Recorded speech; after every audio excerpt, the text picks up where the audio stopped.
Hello, sports fans, and welcome to Waco ISD Stadium for another exciting night of Texas high school football. Tonight, it is homecoming for the Waco Lions as they host the Panthers from Duncanville High School in the Metroplex. I'm Lark Smith here to describe the action between these two teams as they start district play.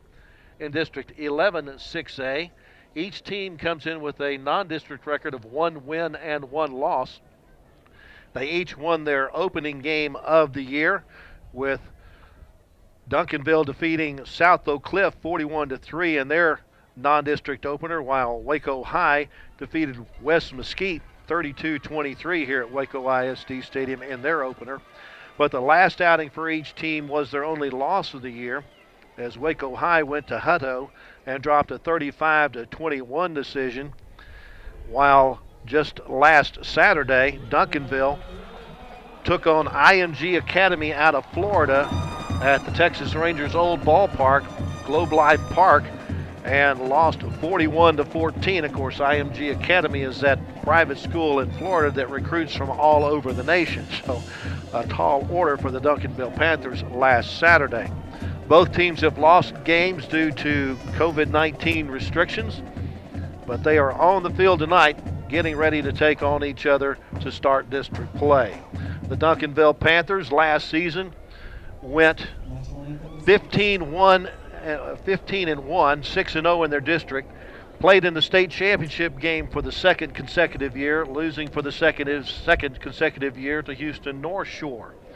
Waco Lions, meanwhile, 1-9 a year ago, 1-7 in league play, still looking for their first postseason action under third-year head coach Kwame Cavill, who is 3-19 since taking over the Waco High fortunes. It's going to be a while before he can build this thing, considering this year and next year he'll be playing in District 11 6A, which has been dubbed by some as the District of Doom in the state of Texas, when you have the number 2 team in 6A, Duncanville, the number 6 team in DeSoto, and the number 10 team, Cedar Hill, all in the same district, along with Midway, Mansfield, Lake Ridge, and Waxahachie. So a tall order for Kwame Cavill trying to get this program back on track. Reggie Samples is the head coach of the Duncanville Panthers. It is his 31st season as a head football coach for high schools in the state of Texas, a career record of 389 wins and just 84 losses with 2 ties. It's his 6th season at Duncanville, and right now at Duncanville he's won 54 games and lost 15. Prior to Duncanville, he spent 15 years at Dallas Lincoln and 10 years at Dallas Skyline. The Duncanville football program has been in existence since 1934. A few more wins and losses, 405 wins to 395 losses with 27 ties. They have won 1 state championship. That came back in 1991 under Bob Alpert. The Panthers have played in the postseason 25 times in one district, 16 times, and as I said, that 1 state championship back in 1991. The junior ROTC for Waco High has presented the colors at midfield. It's time for our national anthem.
Looking at the enrollment of these two schools, it seems like a bit of a mismatch, as the enrollment at Duncanville is more than twice the size of that of Waco High.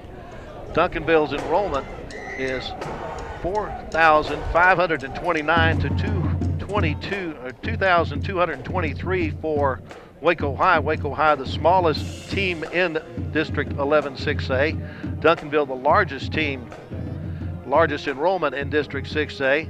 They have 2,306 more students enrolled at Duncanville than are enrolled at Waco High.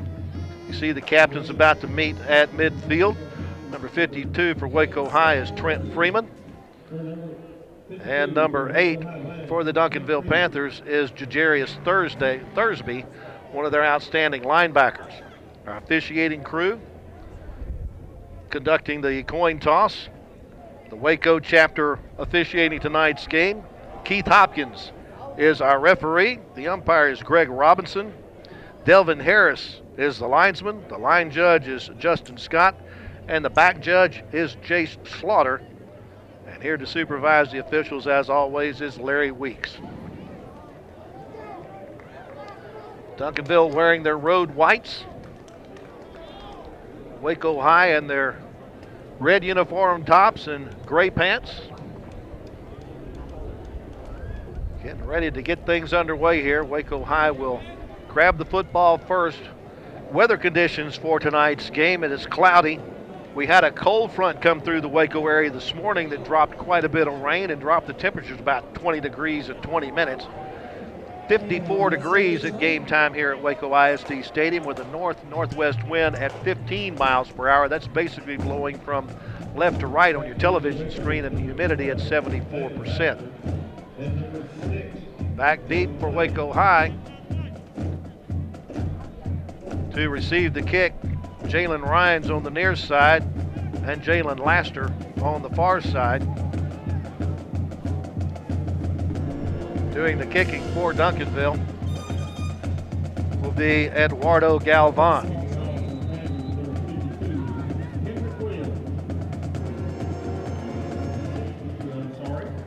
Most teams like to do a pop-up kick with this wind at Galvan's back. It's quite possible he may just try to kick this out of the end zone. Does kick it deep, but it's going to come down to the 2-yard line to Laster. He's going to try the left return, looking for a hole. It's nothing there. He's going to be cut down before he ever gets to the 10-yard line. Malachi Medlock, one of their running backs there to make the stop on him, so Waco High will start deep in their own territory. The Lions will start at their own, looks like 10-yard line. Waco High offense will be led by quarterback Nate Reyna. He'll have Jalen Laster in the backfield with him. Wide receivers include Xavier Williams, Jeremiah Bennett, Braylon Martinez, and Raymond O'Neal. We'll get to the offensive line after the first play. Also in the backfield is O'Neal in the backfield instead of the wide receiver spot, but the handoff goes to Laster. And Laster will get a couple of yards, maybe up to the 10-yard line. Matter of fact, that's where they spotted the ball to begin with, so no gain on the play for Laster. Second down and 10. That offensive line for the Lions, the center is Trent Freeman. The guards, Octavian Sims and Joseph Kirley. The tackles, Julian Watkins and Chase Stamper. Second down and 10. Bennett and Martinez go wide to the right of the formation.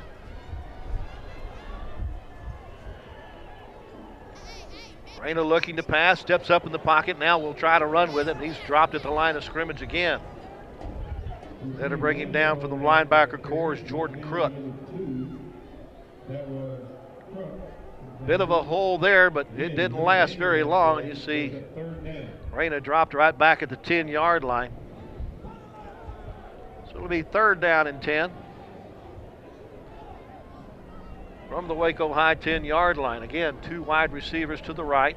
They're going to send one of those receivers in motion, but they hand it off to O'Neal in the backfield, and O'Neal's going to be dropped for a loss back at 6. Number 16, O'Neal on the carry over the right side. In on the fence, number 23, Moore. So -4 on the play. And it's 4 and out. For the Lions, they'll have to punt. Back to punt for Waco High is Abraham Lira. To receive for Duncanville is Roderick Daniels Jr. Standing at his own 35 with Lira in his own end zone, and against the wind, he doesn't expect the punt to go very far. Lira gets a good foot into it, but still going to come down at about the 25. Picked up by Daniels, and down the far sideline, he's got easy hallway all the way to the end zone. Well, the Duncanville offense has not even gotten on the field yet. A 20-yard return by Roderick Daniels up the far sideline gets Duncanville on the board.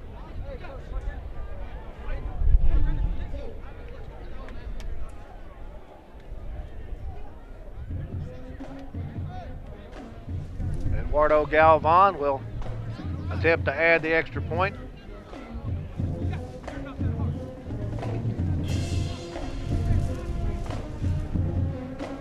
Well, Versley to do the holding. High snap, but he brings it down. The kick is through and good. 9 minutes, 46 seconds left to go in the first quarter. Duncanville grabs the lead at 7-0 by returning a punt about 20 yards by Roderick McDaniels.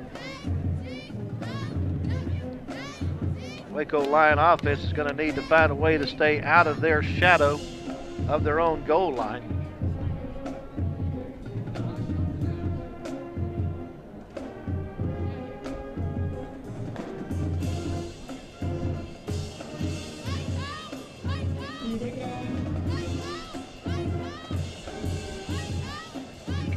For Roderick Daniels as to how many touchdowns he's already had this year for the Panthers. That'll be his 5th touchdown of the year. He's got 4 receiving touchdowns. Now has one by way of punt return.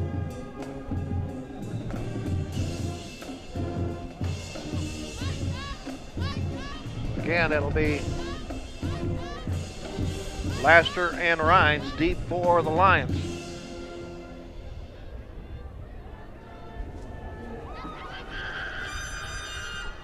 Galvan will once again get this to Laster at the 3. They come for a middle return, looking for some blocking.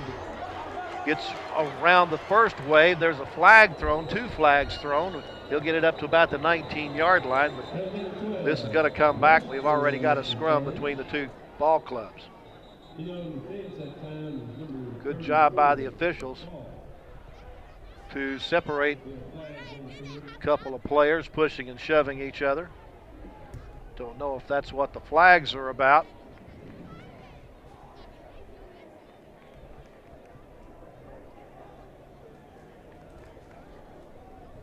Kwame Cavill out on the field to discuss the situation with the officiating crew.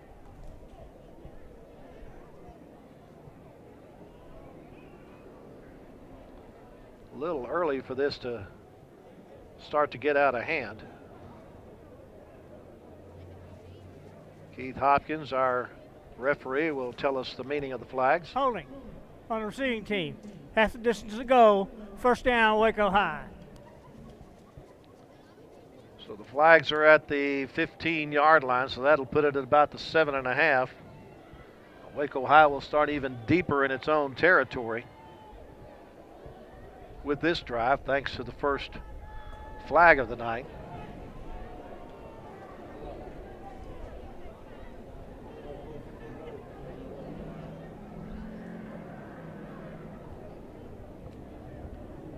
Waiting for the umpire to step it off.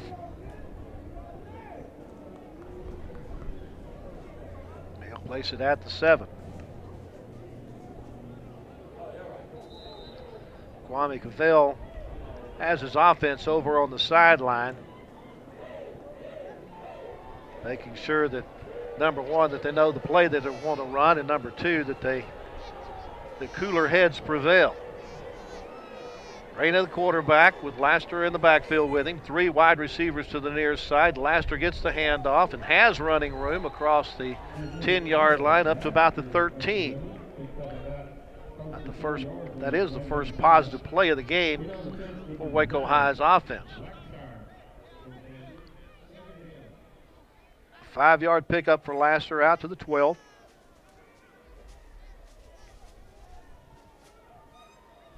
Now the 3 receivers go to the far side with a tight end on the near side. Handoff once again to Laster, but he's not going much of anywhere. Maybe gets back to the line of scrimmage and that's it. So 3rd and 5. The defense for Duncanville, the ends are Tyler Quinn and Omari Abar. The tackles, Quincy Wright and Caden C. Those 2 guys go about 290 apiece. The linebackers, Jajarius Thursby, Jordan Crook, and Kendrick Blackshear. The cornerbacks, Octavius Griffin and Willie Angton. And the safeties, Demarion Coleman and Pierre Goree. Now we have a timeout called. Timeout. Waco. Waco High using their first timeout. Apparently a little confusion on exactly what play they wanted to run on 3rd down and 5. 8 minutes, 26 seconds to go, first quarter. One of 3 games going on in District 11 6A tonight. The other 2 games, one is in DeSoto, where DeSoto is hosting Waxahachie. Meanwhile, Mansfield Lake Ridge is visiting Cedar Hill. There was a game last night in District 11 6A. The Midway Panthers visited the Mansfield Tigers, and Mansfield came away with a 28-24 decision in a seesaw battle there at Newsom Stadium in Mansfield. Waco High faces a 3rd and 5 from their own 12.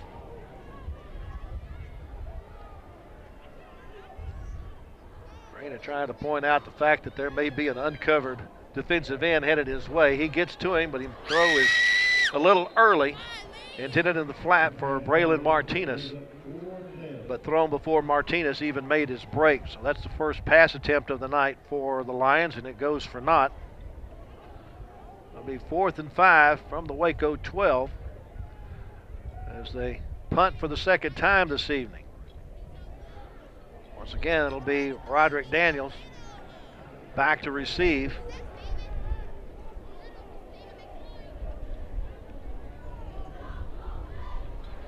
Lara standing at his own goal line waiting for the snap. Now a flag thrown before the snap from the far side. False start. Number 80. Offense. 5-yard penalty. Still 4th down. Yep, you get another 5 yards backed up. So it's 4th and 10 back at the original line of scrimmage. And now Lara will be punting out of his end zone.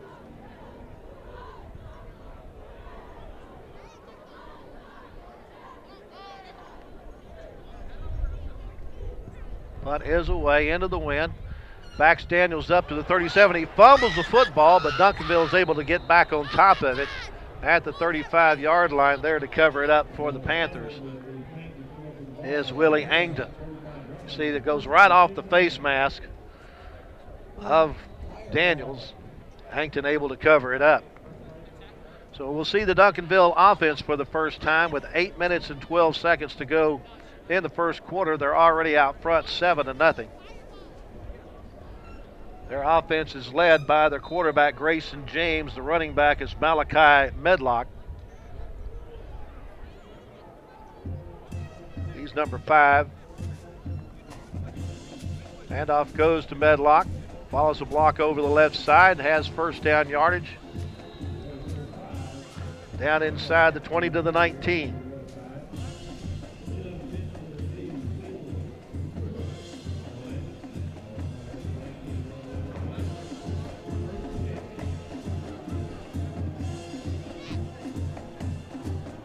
.16-yard pickup.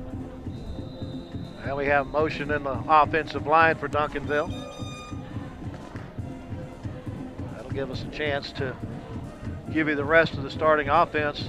That offensive line for Duncanville averages 290 pounds across the front. Offside. That includes the Defense. center, Jerry Scales, 73. the guards, 5-yard Ladarian penalty. Davis, Still first down. and Kedrick Williams, the tackles, Sevion Bell, and Cameron Williams. So the offside makes it 1st and 5. Throw toward the end zone. It's complete for the touchdown. There to make the catch is Suave Persley. Nice easy rollout by James and hits him right in the hands. And with 7:43 to go in the first quarter, Duncanville has increased its lead to 13-0 with a try for point to come.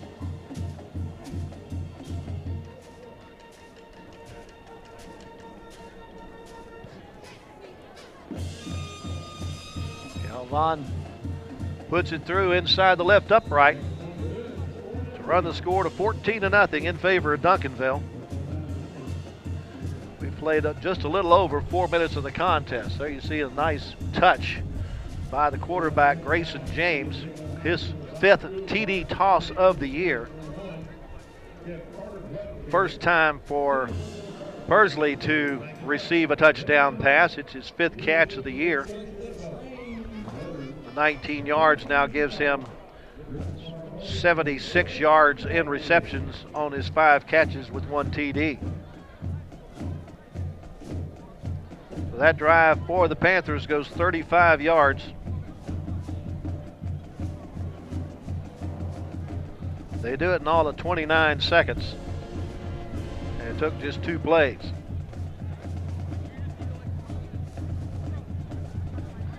Waco has to find some way to generate some offense as they get the ball for the 3rd time here in the first quarter. A lot of people identify Duncanville's ability to score points, but what they seem to overlook many times is their defense is extremely stingy.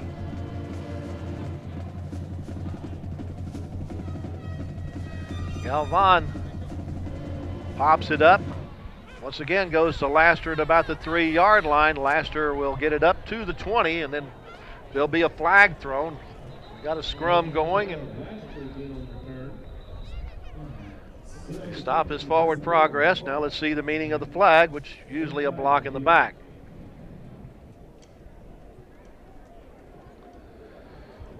Our officiating crew out of the Waco chapter has been busy already. It is a block in the back, as indicated by Keith Hopkins, our referee.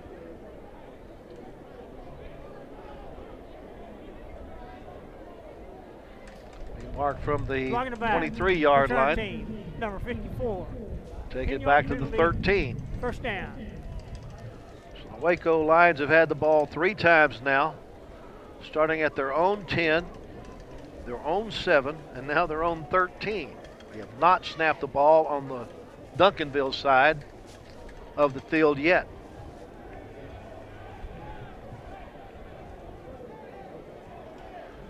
Nate Rayner, the quarterback, has Williams and O'Neal to the near side. Now the sophomore running back, Man DeLeo, joins the backfield. And now we have a flag.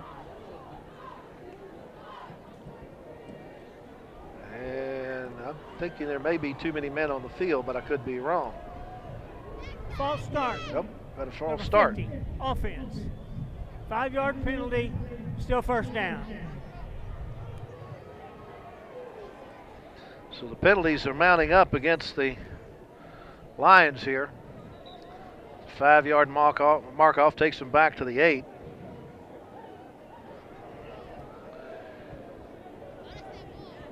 Tough enough to play Duncanville, even tougher when you play them from behind the chains. Man gets the handoff, stays on his feet across the 10 to about the 11-yard line. Well, Marion DeLeo's just a sophomore.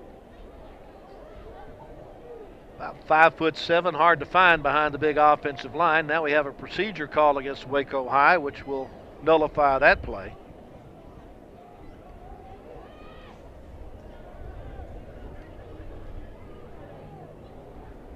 Taking half the distance to the goal, back to the 4. So it's 1st and 19 at the Waco 4.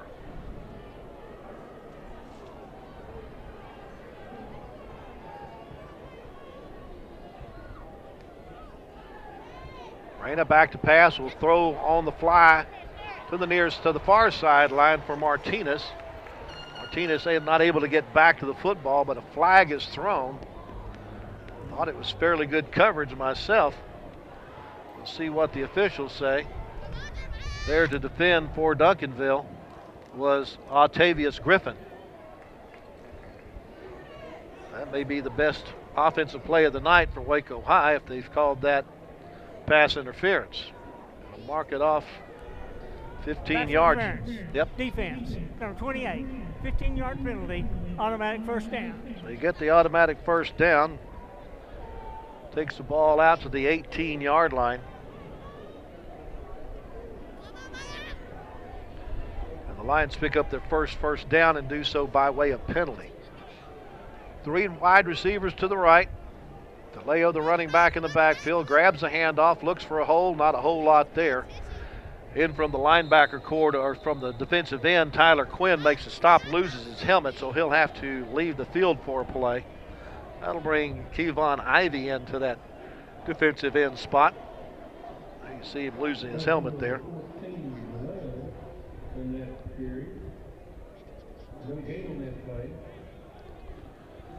Mark the ball at the 18-yard line. So no gain on the play.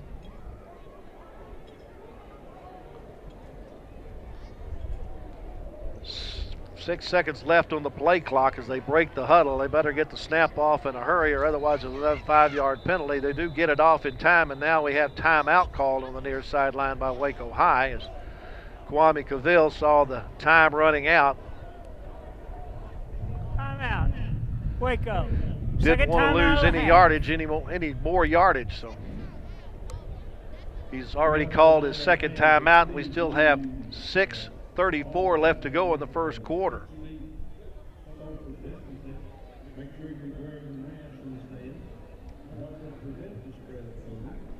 District 11 6A is, because of COVID-19 restrictions in this 2020 season, the executive committee made the decision to play in zones to start the year. That zone for Waco High and Duncanville also includes Mansfield and Midway. So the next action for the Waco Lions will be, they'll be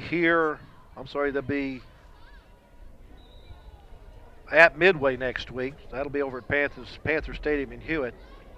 Meanwhile, the Duncanville Panthers will be at home against Mansfield next week, after they play the zone games.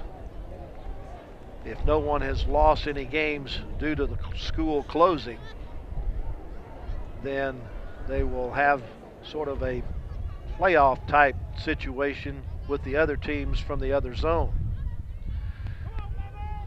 And goes to DeLeo, and Man takes it up to the 24-yard line.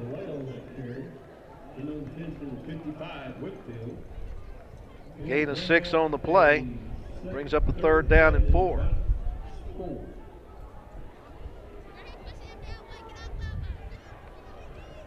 Going against the wind, Kwame Cavill has decided to keep the ball on the ground mostly. DeLeo, with that low center of gravity, able to stay on his feet. Finally brought down by one of those big defensive tackles, Quincy Wright, who runs at about 320. Gets it up to the 26-yard line for a gain of 2. Going to bring up 4th down and 2, and Waco High once again is going to have to punt.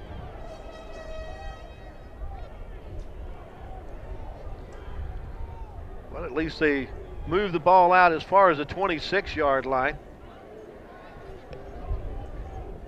They're Return man Roderick Daniels standing on the Duncanville side of the stadium for the moment at his own 48. Lyra gets a low snap. And apparently a whistle blew before the snap. Go ahead, game. Offense. 5-yard penalty. Still 4th down. And the Lions get a delay of game penalty, which is going to make it 4th and 7 and takes it back to the 21. And now once again, Daniels will stand on the Waco side of the field against a 15-mile-an-hour breeze. That's coming from his back. Try to return the punt. Nice punt, though, from Lyra. Gets him back to the 49-yard line. Looking to reverse his field and pick up blockers. He does so, gets around the corner, all the way down to the 25-yard line, inside the 20 down to the 10, and finally knocked out of bounds somewhere inside the 10 at the 5-yard line. Very dangerous return man, and Roderick Daniels. You see he'll start off to the left, come back to the right, start to pick up some blocks, then able to use his speed to get around the corner, and finally knocked out of bounds, forced out by Waco High's Caleb Dawkins at the 5. So Duncanville doesn't have very far to go, looking for their 3rd touchdown of the night. Getting the ball with 4:47 left to go in the first quarter and a 14-0 lead. They're at the Waco 5-yard line. After that 43-yard return. Handoff goes to Malachi Medlock. Medlock takes it into the end zone for the 6. For Medlock, that's his 2nd touchdown of the year.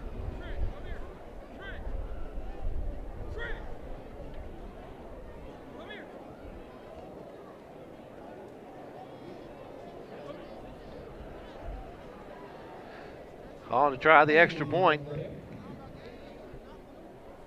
is Eduardo Galvan. Suave Persley to do the holding.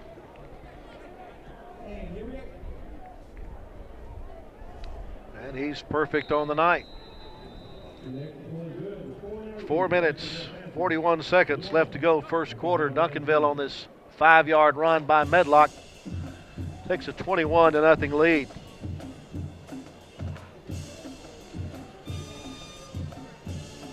One play, 5 yards in 6 seconds for that scoring drive for Duncanville.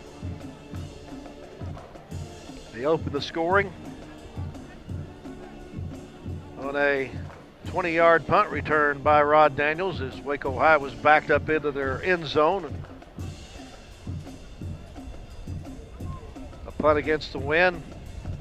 Daniels was easy to pick it up at about the 20 and run it in along the far sideline. Second time that Duncanville got their hands on the ball. First time offensively they were able to score in just 2 plays on a 19-yard pass to Persley. And now a 1-play drive from the Waco 5 after another outstanding return by Daniels. 43 yards down to the 5-yard line, has them up 21-0. And there's still a little under 5 minutes to go here in the first quarter. Laster gets the ball at the 7-yard line, goes to the far sideline. Actually, that's not Laster. This time it's Jalen Ryans with the carry. And Ryans will be forced out of bounds, but there's once again a flag on the play against Waco High.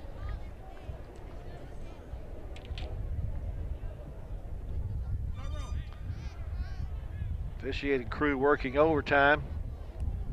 Holding. Return team. Number 5. 10-yard penalty. 1st down. Xavier Williams gets flagged for the holding.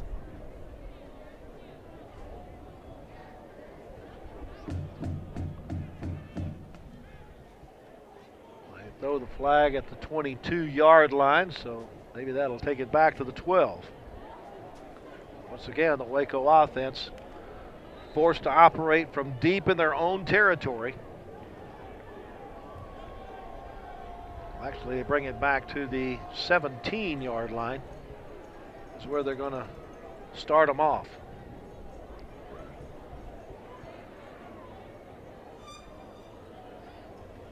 Rayner has 2 receivers to each side. Will run it himself and runs into a wall. There to knock him down, number 55, Kirsten Whitfield. He's a 5'11", 270-pound junior, playing at a defensive tackle. One of the backups on that defensive line. Second down, pass is complete to Bennett. Bennett in the open. It's a foot race. Can anyone from Duncanville catch him? It doesn't look like it. A shoestring tackle will take him down at the 5-yard line. So Waco High finally gets out of their end of the field.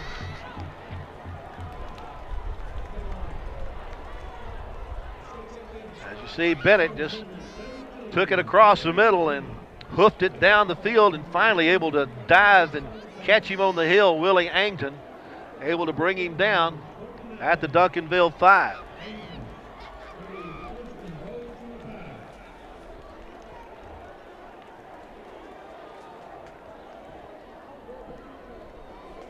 Looking at my stats, I believe that's Bennett's first catch of the year for Waco High.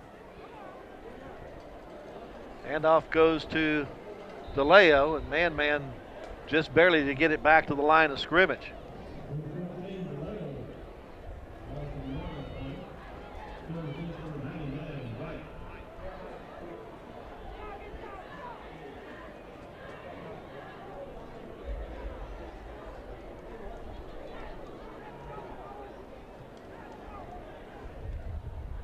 I believe that was a 68-yard pass a moment ago on the play from Rayner to Bennett. Second and goal at the 5.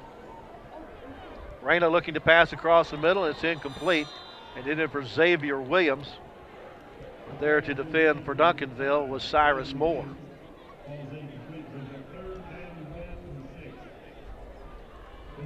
Just real good coverage there by Moore.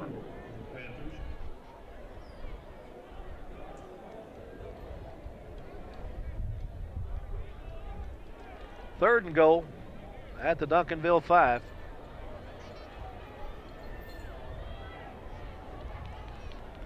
They send O'Neal in motion. Going to hand it off, though, in the backfield to Man, and he's going to be dropped for a loss. First man to get to him was Amari Abor from his defensive end position. Also in on the stop was Kristen Whitfield. Loss of 3 yards.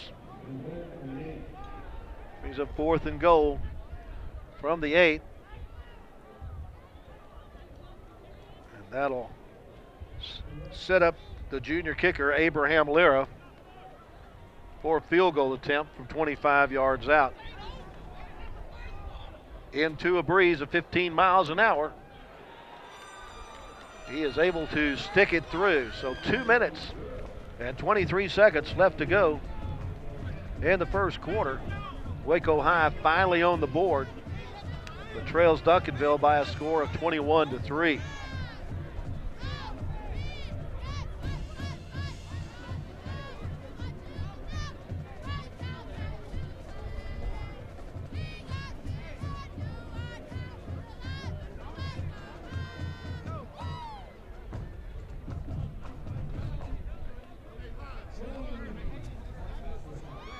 Lions go 83 yards in 5 plays and took them 2 minutes and 18 seconds to get on the scoreboard on the 25-yard field goal by Abraham Lira.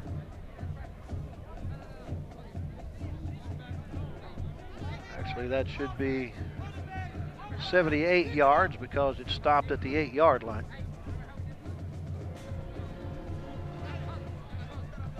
Now Waco High will kick off for the first time.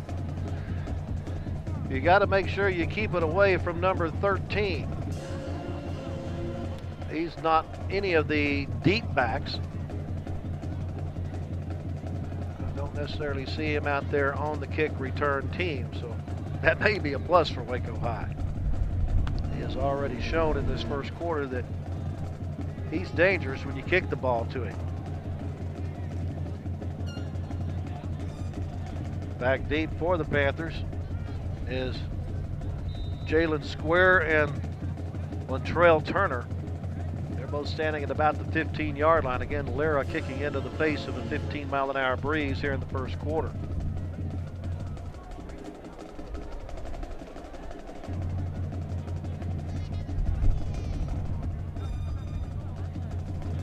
Pop it up toward the near sideline. Taken in by Square. Square is able to get it up across the 35 to about the 36-yard line. On the tackle for Waco High on special teams, Ladavian Springs Hargrove. See Square on the return. Actually, is number 22 to first get to him. That was Stephen McFloyd on special teams. So Duncanville has it 1st and 10 at the Duncanville 36-yard line.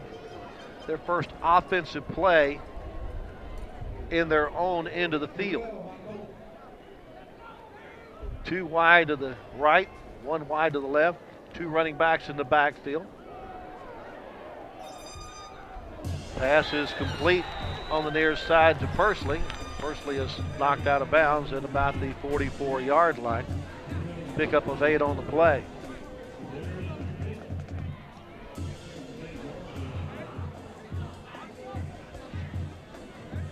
Duncanville is a fairly balanced offensive attack. They came in with a few more passing plays than running plays on average, but most of their passing plays are of the out route variety. Medlock takes the handoff. Will only get back to the line of scrimmage. Ivan Chappelle in there as part of the pile to bring him down, along with LaShawn Hall.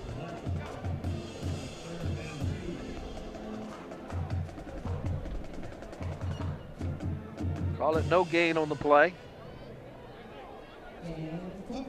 3rd and 2 at the Duncanville 44.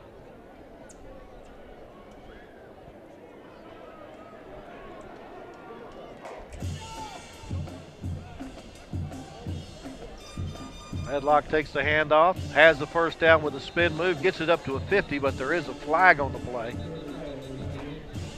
Thrown from the far side of the field. Keith Hopkins tells us. Illegal shift. Offense. Number 40 was not set at the snap. 5-yard penalty. 3rd down. So instead of having 1st down, it'll be 3rd down and 7. Back at the 39-yard line in Duncanville territory.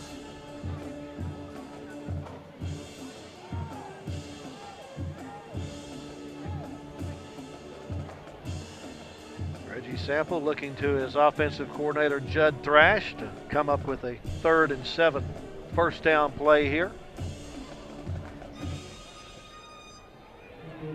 Under a rush. Grayson James gets out from under it and then throws it away. Had a man out of bounds, Jajarius Thursby, but he plays defense. And he's out of bounds. So the incomplete pass will bring up a 4th and 7 from the 39. And Duncanville will punt for the first time.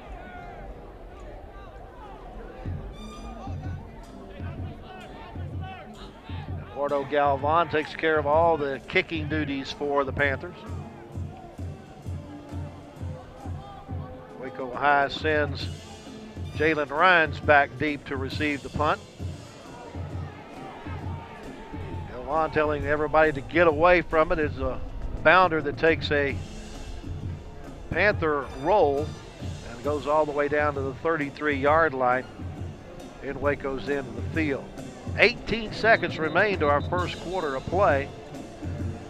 Duncanville owns the scoreboard at 21-3.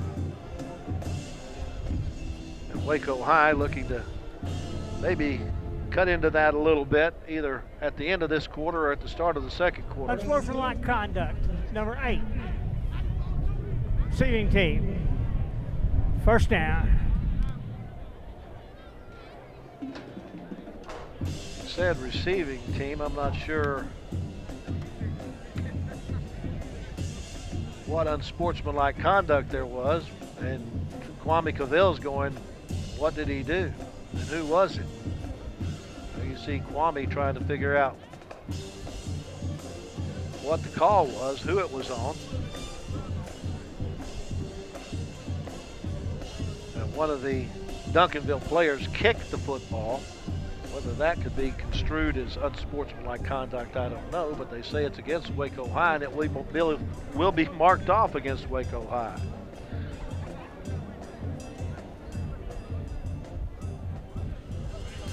So instead of having it at the 33, they're back at their own 18-yard line. Familiar territory for the Lions here in the first quarter, but they have to face the wind for maybe just one more play. 2 receivers to each side. And now we have a flag. False start. Offense. Number 10. 5-yard penalty. Still first down. 1st and 15 as it takes it back to the 13-yard line.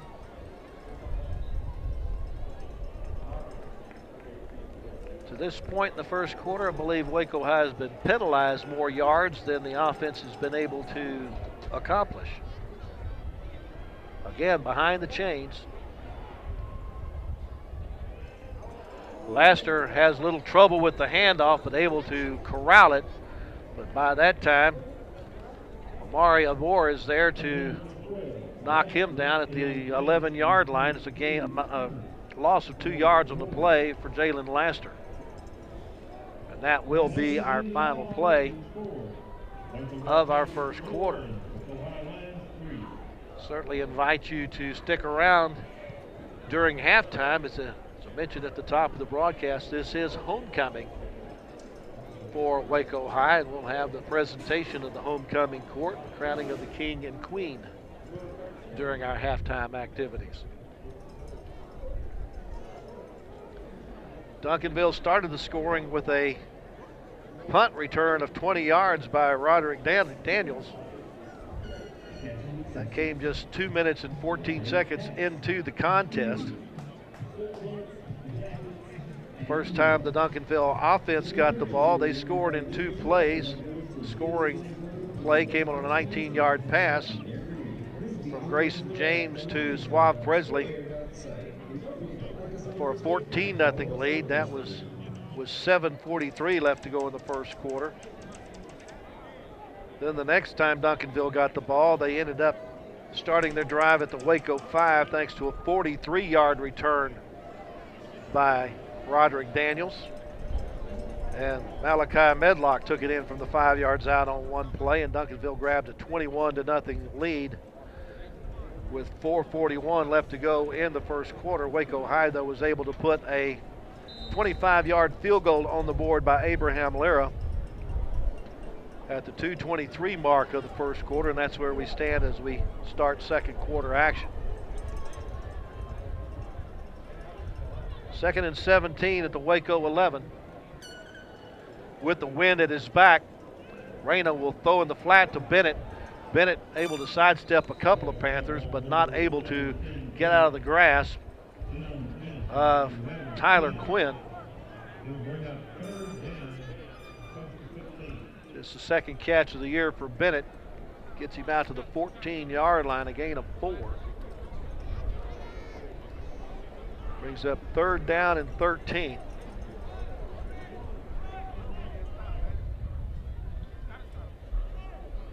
Reyna sends Bennett in motion. Fakes a handoff on the cross buck. Now passes it to Bennett in the flat. And Bennett's going to be knocked down at about the 13-yard line for a loss of 1.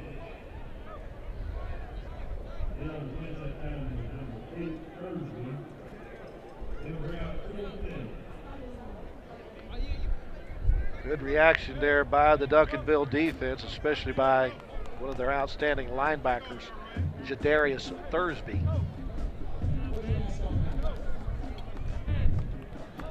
Thursby, a senior, stands in at 5'11", just 185.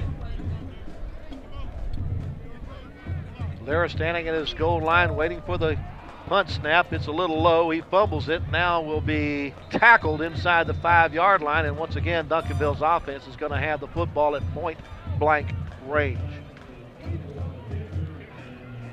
Snap just a little low and unable to handle it. Valera turns it over to Duncanville. 10:34. I think that 10:37 left to go in the first half. And Duncanville set up at the Waco 3-yard line.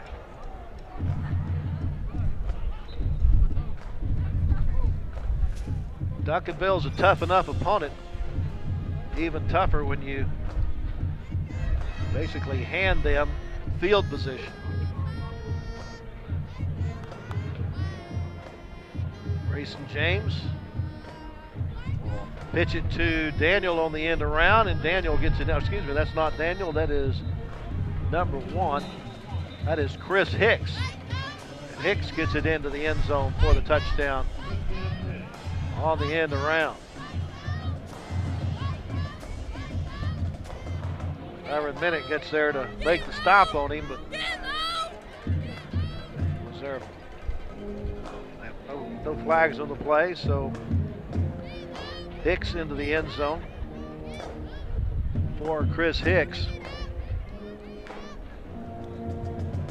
That is his first touchdown of the year for Duncanville. Galvan has the point after. 10 minutes, 31 seconds left to go in the first half. Duncanville increases its lead to 28-3. There again you see the handoff to Chris Hicks. Hicks hammered pretty good, but able to get it across the goal line before he hits pay dirt. And it's another one-play drive for the Duncanville offense to get on the scoreboard.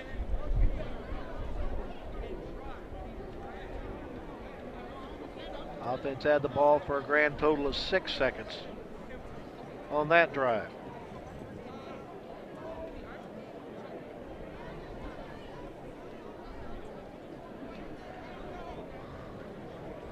Pretty much these 28 points in the first half for Duncanville set up by the Duncanville defense.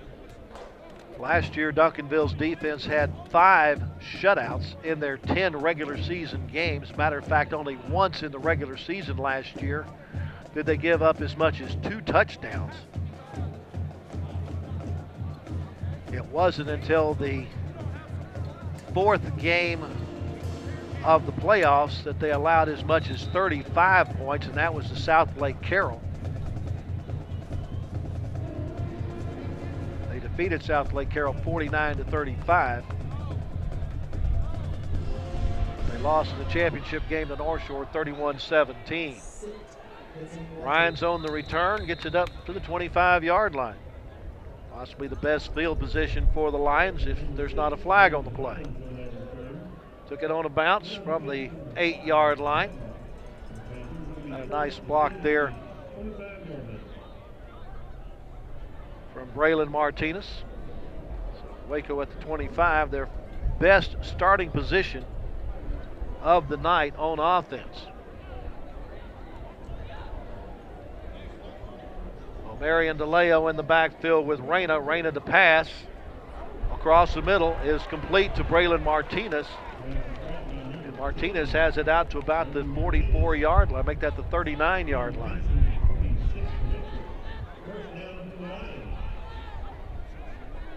Pick up a 14 on the play and a first down. Again, with the wind at their back, most likely Kwame Cavill and his offensive coordinator Robert Glenn going to go to a passing game. Reyna to pass.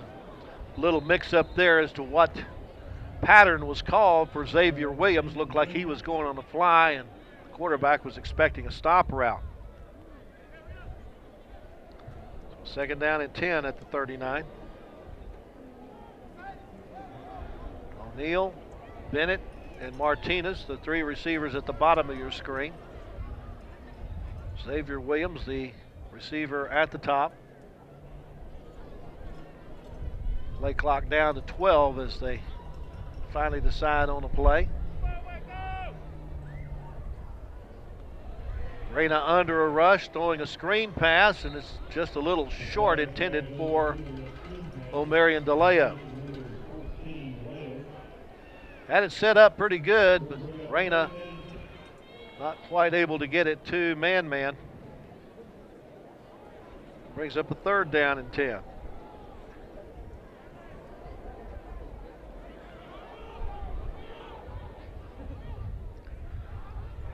O'Neal, the slot receiver on the far side. Waco High again looking to pass. Throws it to O'Neal. And he'll be forced out of bounds at about the 42-yard line. Pick up a 3 on the play, but it's going to bring up a 4th down and 7. And another punting situation for the Lions. Abraham Lara is going to have a sore toe in the morning.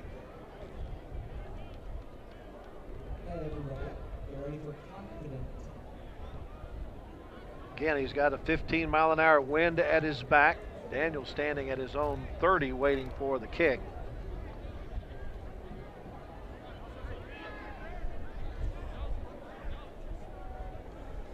Little nose snap, but able to get this one, and he off the side of his foot sends a roller that Daniels will pick up at the 31, splits a couple of would-be tacklers, heads for the far side of the field looking for some blocks, picks up a block, picks up another block, and finally pumped out of bounds at about the 40-yard line. Daniels definitely knows how to return punts, knows how to set up blocks, and not afraid to pick it up in traffic. So another good return by Roderick Daniels, as Duncanville in Waco High's territory to start an offensive possession.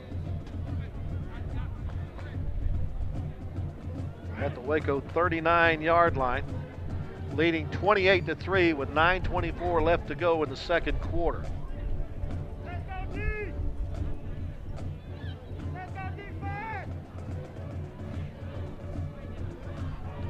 Pass is more like a lateral to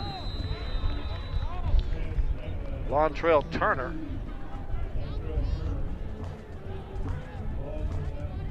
Turner's going to lose yardage. Again, that was more of a backward pass, a lateral to Turner. That's a rush as opposed to a pass. A loss back to the 43-yard line. That's a loss of 4. Second down and 14. Medlock. Not a whole lot of running room there as the Waco defense gets there to make the stop. No gain on the play. Brings up a 3rd and 14 at the Waco 43. I believe I've been able to give you much about the Waco defense. The tackles are Demontravian Carprew and Jabarian Johnson. The ends, Jamarcus Carprew and Ivan Chappelle. On 3rd down, James to throw.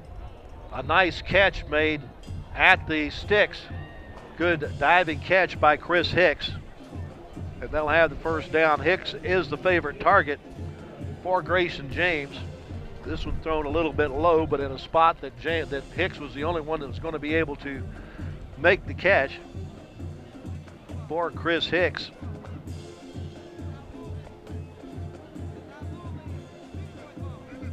That is that's just his second catch of the year. Actually, it's Roderick Daniels who's been their favorite target. But first down, handoff goes to Medlock.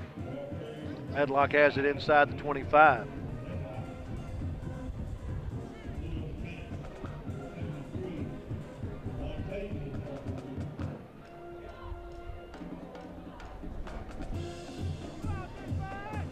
Four-yard pickup. Second down and 6.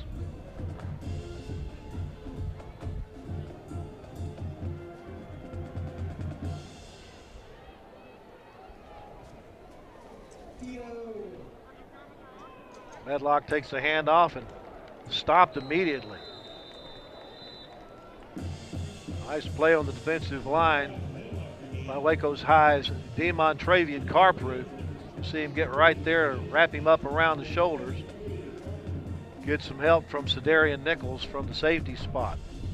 The linebackers for the Lions are LaShawn Hall, Tyron Minute, and Cameron Ansher. Cornerbacks, Zayleon Walker and Jalen Ryans. The safeties, Jamez Thompson and Cedarian Nichols. Pass is complete in the flat. Good for the first down. Out to Turner. And Turner will take it down to the 15.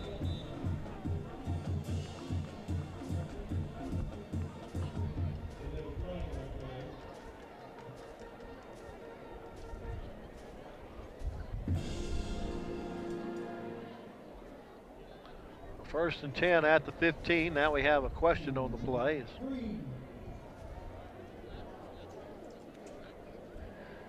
Keith Hopkins talking with the rest of his Waco chapter crew.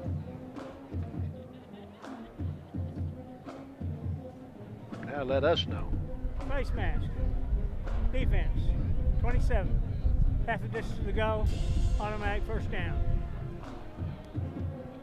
So that'll take it down to the 7-yard line. It'll be first and goal.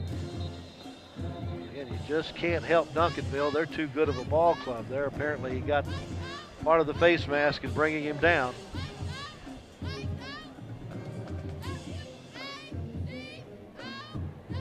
a timeout called on the field. I did not see who called it, whether it was Waco or Duncanville. If it's Waco timeout, they've used their last. The scoreboard indicates that's a Duncanville timeout. So. Timeout, Duncanville. Thank you. First time out of the half. Hoppy finally lets us know it's Duncanville who called the timeout. Reggie Samples, their head coach. His defensive coordinator is Eric Mims. Offensive coordinator Judd Thrash. And the assistant head coach is Ramel Borner.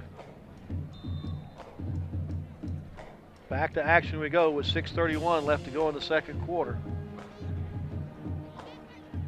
Little high snap, but Grayson James able to handle it. Throws into the end zone, and it's in and out of the hands of his intended target. That was Jarrell Powers, who had a chance to bring that one down, but a good job by Jalen Ryans to knock it loose. Brings up second down and goal from the 7.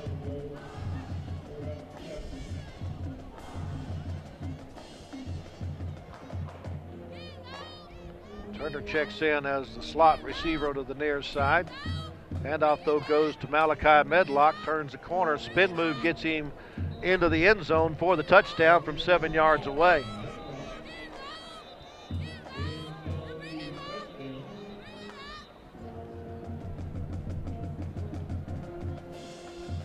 You see Malachi Medlock is kind of part of a stable of running backs that Duncanville has this year, but he's kind of been the cream to rise to the top. With an offensive line, though, that averages about 290 pounds. Doesn't really matter who you put back there at the running back spot. He's going to have room to run.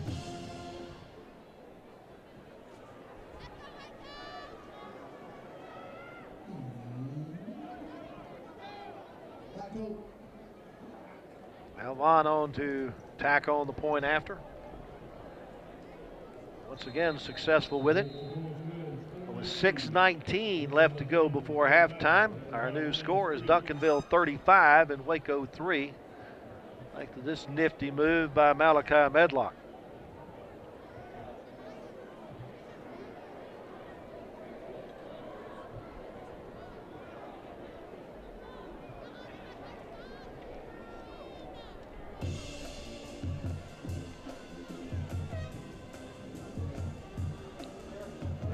Second touchdown of the night.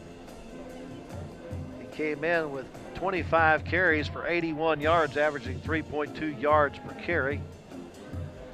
His 2 touchdowns now give him 3 TDs on the ground this year for the Duncanville Panthers. Again, just the 3rd game of the year for each one of these teams. Because of some of the problems inherent with the COVID-19 restrictions, each team lost a non-district game. Waco High was scheduled to play Killeen at Leo Buckley Stadium, but just before, I think the day before that kickoff was scheduled to happen, Waco High ended up having to close the school due to some of the virus issues. Not only Waco High, but University High also closed.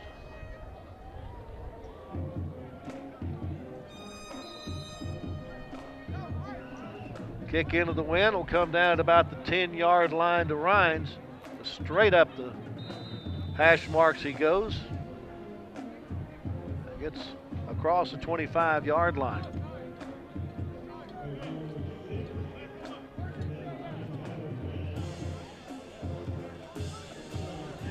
.26, I believe, will be the best starting spot for the Waco offense. Looking back to see if we've had any offensive snaps on the defense on the Duncanville side of the field. If we have, there has not been many. This game has been played mostly in Waco High territory. Marion DeLeo, the running back in the backfield with Reyna. Back to pass. Looks in the flat, has the ball knocked out of his hands. A scramble for the football. Still looking for the football, possibly on the bottom of the pile with the football for Waco High is Chase Stamper. But it also looked like Tyler Quinn had a chance to get to it. Quinn had a chance right there, but missed. There you see Stamper get after it. It looks like they're going to give the ball back to Waco High, so Chris Stamper wins the war at the bottom. Ball will be spotted at their own 17-yard line.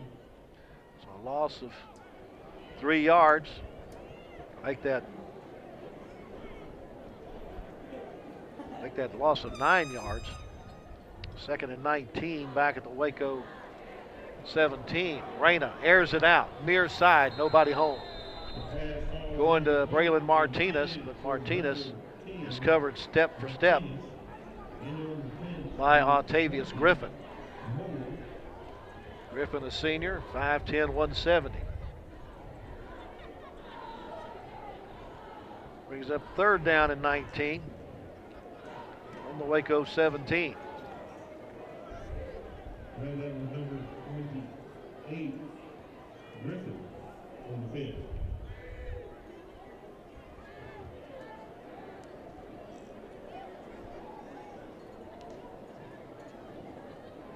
Right across the middle, that's knocked down.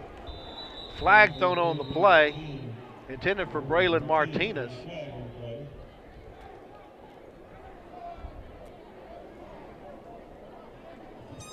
Octavius Griffin there to defend. As far as that play, I detected no interference, but we'll see what Keith Hopkins tells us. It was offside against Duncanville. Pass interference against Duncanville.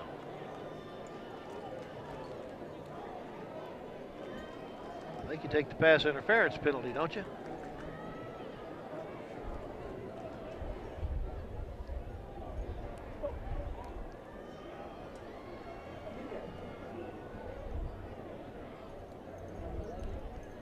Offside.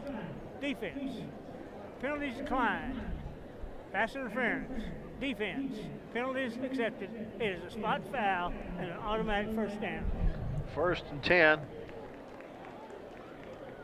Thanks to the interference penalty. That's the 2nd time tonight that Waco High has picked up a 1st down on an interference play. Moves it out to the 24-yard line on the spot foul, so it's just basically a 7-yard pickup. But again, they get a new series of downs with 5:33 to go in this first half of play.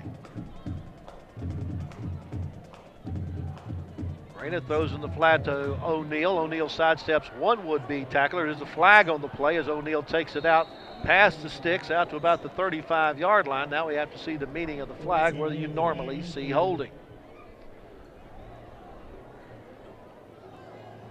Good job of juking the first would-be tackler. Looked like someone grabbed a face mask of O'Neal as he tried to bring him down. The flag's holding against Waco High. It's going to bring it back.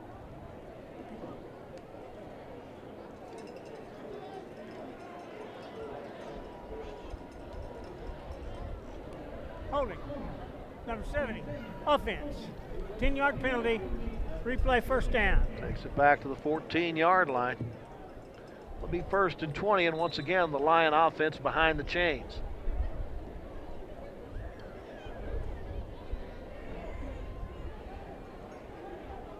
Do have benefit of about a 15-mile-an-hour breeze at the back of their quarterback, Nate Reyna.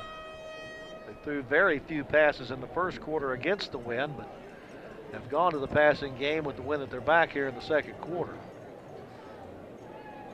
Reyna under pressure, throws in the flat. It is incomplete. Almost there to intercept the ball for Duncanville. Is Antoine Griffin. See on the replay here from ground level. He wasn't able to come up with the catch. 2nd down and 20 from the 14. Clock stopped with 5:17 to go. Second quarter.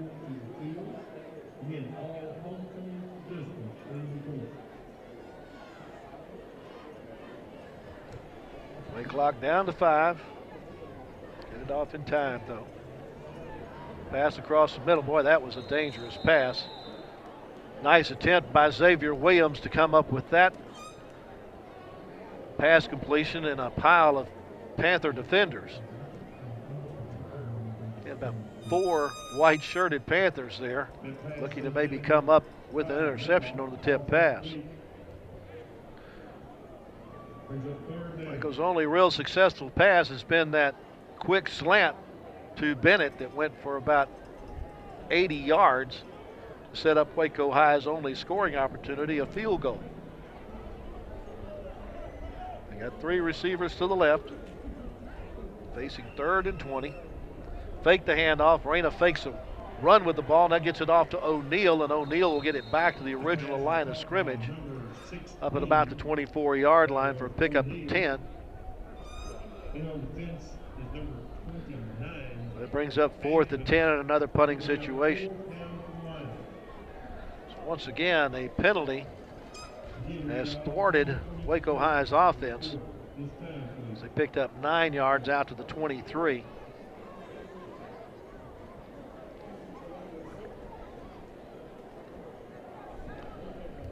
Abraham Lara on to punt again. That means the always dangerous Roderick Daniels is back deep, waiting at his 45-yard line. Daniels is chased over toward the far sideline, goes all the way back to the 21-yard line where he picks it up. There is a flag thrown on the play. Daniels still on his feet and finally dropped to the 38-yard line. That flag that we see on the far side usually occurs where you've seen a block in the back. And Duncanville may finally start an offensive possession in their own end of the field. Did not see the block in the back anywhere in our replay. Does not mean that it did not occur. 4 minutes, 11 seconds left to go. On the return team, number 37, 10-yard penalty, first down. Jeremiah Pierce picks up the block in the back penalty for Duncanville. And Duncanville will start inside their own 30-yard line at the 28.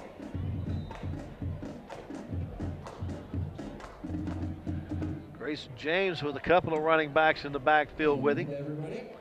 Will hand it off to Turner around the right side. Turner bangs his way up near the first down yardage. As a matter of fact, he'll get it up to the 39.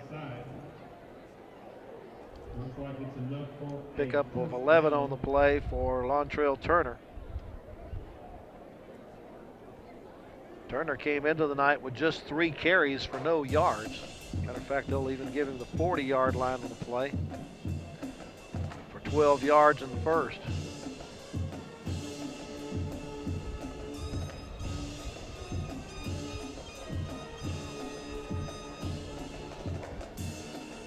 And off in the backfield. This time it's number 21, Javen Square, with the carry. As Malachi Medlock gets a little bit of a rest here at the end of the first half. Square take the handoff to the left side. Jamez Thompson, one of the first there to try to bring him down. Out to the 44-yard line for a pickup of 4.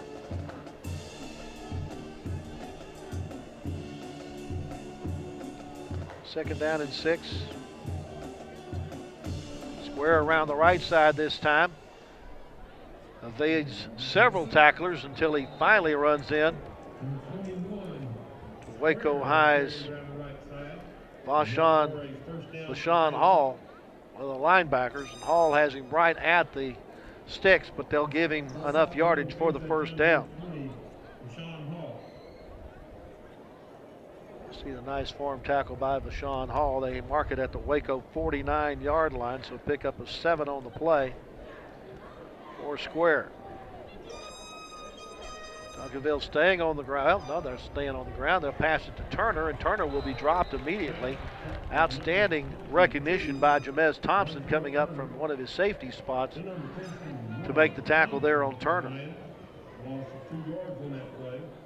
Brings up second down and 12. They lose 2 on the play. Second and 12 back at the Duncanville 49-yard line. Reggie Samples and his offensive staff letting a little time run off the clock here before they get a play in. Play clock down to 5 seconds.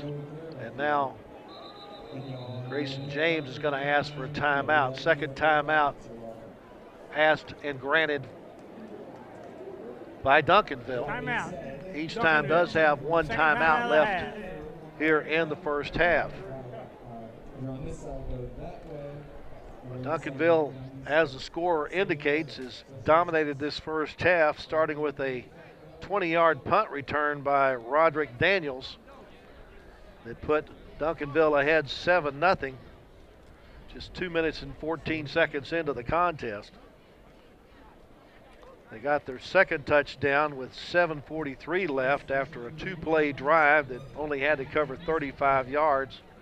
A 19-yard pass from Grayson James to Suave Persley picked up the TD.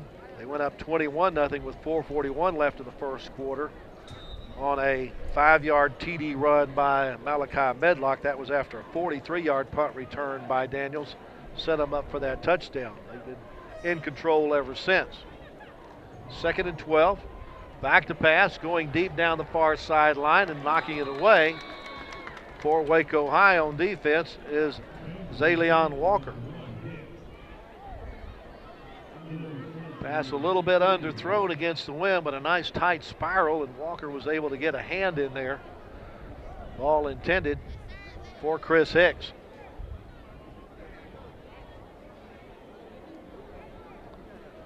So 3rd and 12 from the Duncanville 49. They have to get to the 39 in Waco's territory to pick up a new set of downs. 2 receivers to each side. James passes in the flat and underthrows his intended target, trying to go to Daniels. Daniels came in with 17 receptions for 291 yards and 4 touchdowns receiving, but could not come back enough to pick that one up. Looks like Duncanville's going to have to punt. I believe this is the second time we've seen Duncanville in punt formation. Jalen Ryan's back deep. Walker up shallow, but it's going to come to Ryan's in between the two. It's going to be killed by Duncanville at the 21-yard line. So Waco High gets it one more time here in the first half. with 1:55 to go, trailing 35-3, and will have it at their own 21-yard line.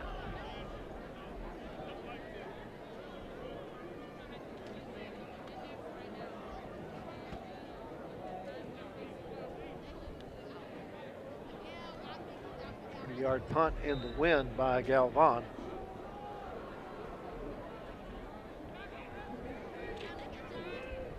Empty backfield for the quarterback, Nate Reyna. Throws in the flat to O'Neal on the wide receiver screen, gets by the first would-be tackler, and then is bumped out of bounds. Coming up to make the stop was Cyrus Moore, but a nice job by Raymond O'Neal. Pick up first down. I'm sorry, that was a 9-yard pickup. It's going to be 2nd down and 1 at the 30. Again, empty backfield. Reyna looks left, looks right, throws left. Xavier Williams unable to come up with it. He and Jordan Crook a little tangled up. Crook thought that Williams maybe had the football, trying to wrestle it away. He just couldn't get untangled. The incomplete pass brings up 3rd and 1 at the Waco 30. Stops the clock with 1:22 left in the first half. Reyna wanting his coaching staff to hurry up with the play. You've got 5 seconds left on the play clock. Reyna's able to get the play off, hands it off to Omarion DeLeo. DeLeo loses the football. It's picked up by a Duncanville Panther. Kendrick Blackshear, one of their outstanding linebackers, picks it up. And Duncanville will have one more chance with 1:11 left to go. There you see Blackshear pick up the fumble. Reyna trying to bring him down. Gets a little help from Xavier Williams.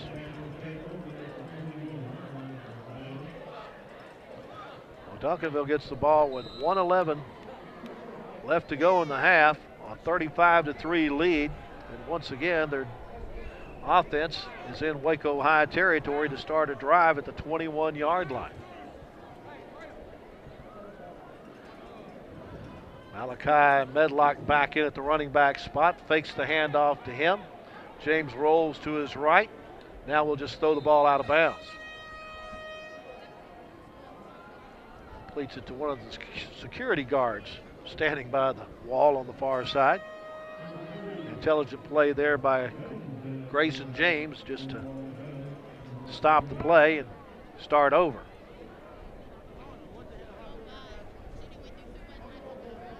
Again, that offensive line for Duncanville averages 190 pounds across the front. Gives Grayson James a lot of confidence to stand in the pocket, look for receivers. He's got lots of time. Now he holds for the end zone. It's a little underthrown and knocked away. Another outstanding job by Zayleon Walker, the senior cornerback, to knock that one down.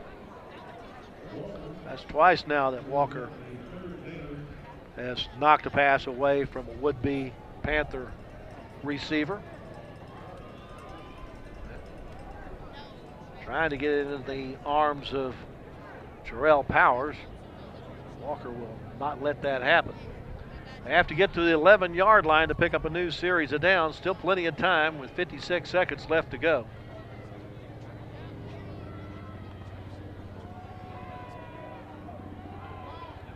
Across the middle this time, wide open and good for the 6 points to Chris Hicks. Second touchdown of the night for Chris Hicks. He was wide open across the middle for the touchdown. A drive of just 21 seconds this time for the Panthers. It took just 3 plays to cover 21 yards. And Eduardo Galvan trying to be perfect on the night. A high snap that's brought down, and he's able to get it through the uprights. So with 50 seconds left on the first half clock, Duncanville's lead goes to 42-3 thanks to this pass from Grayson James to Chris Hicks, Jr.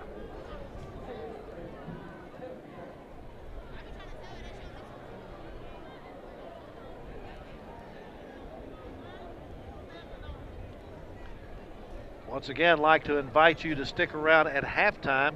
Homecoming here for Waco High, and we'll have all the homecoming activities for you from down on the field as Waco High will present the homecoming court and crown the king and queen for homecoming of 2020.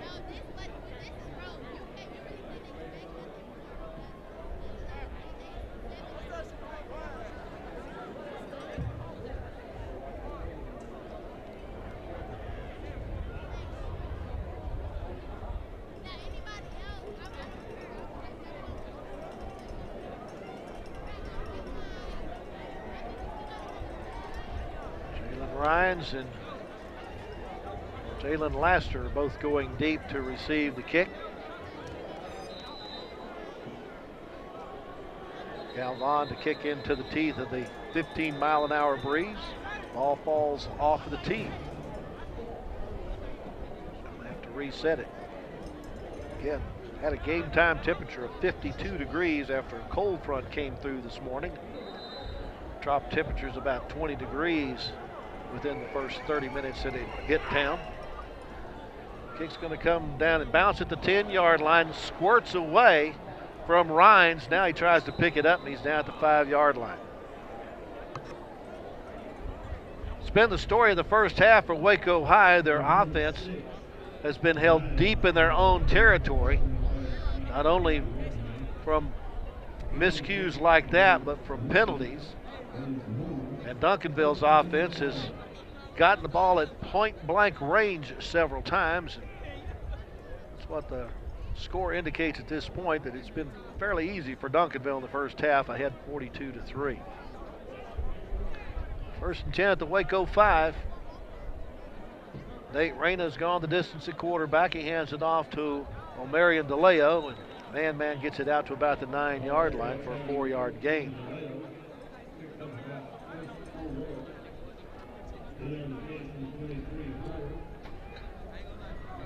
Play clock is a little bit ahead of the game clock, so Waco does have to run at least one more play before the end of the half.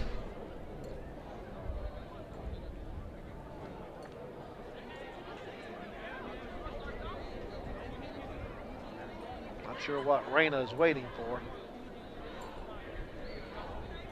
He hands it off to DeLeo. He stays on his feet. That low center of gravity certainly helps him out. Gets away from several would-be tacklers, and he's finally knocked off his pins and gets into a little shoving match as number 23, Omari Abor, gets in his face.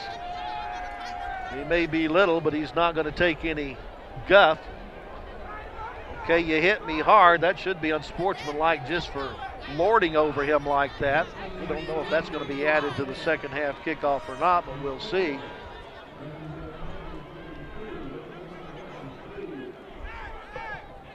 Not real smart by Abor to do that on the opponent's sideline. Meanwhile, Kwame Cavill trying to keep the peace along with his coaching staff and get his players into the locker room. We are at halftime. After the first 24 minutes of play, Duncanville out front of Waco High by a score of 42-3.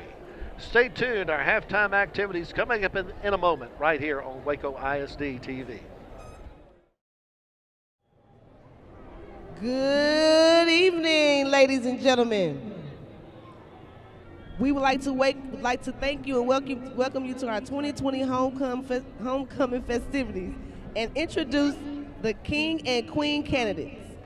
Our Waco High School JROTC Sabre team will be providing the entrance for our candidates and guests. Tonight, accompanied by Waco High School Principal Mr. James Stewart and Dean Ms. Lisa Saxenian, our 2019 Homecoming King Sonny Cruz, and the 2019 Homecoming Queen Aviana Smith. They will be crowning tonight's 2020 Homecoming King and Queen. The candidates were nominated and selected by their peers. The first Queen nominee is Faith Ellis Allen. She is escorted by her mother and father, Grace and Will Allen. Faith is a member of the Waco High School choir and theater programs. She loves to sing, shop, experience new things, and spend time with her family and friends. Faith is a part of the Accelerated program and will be graduating in May with her associate's degree in general science from MCC. Faith plans on studying theology and ministry at a four-year university so that she can continue to share her faith worldwide. Faith Ellis Allen.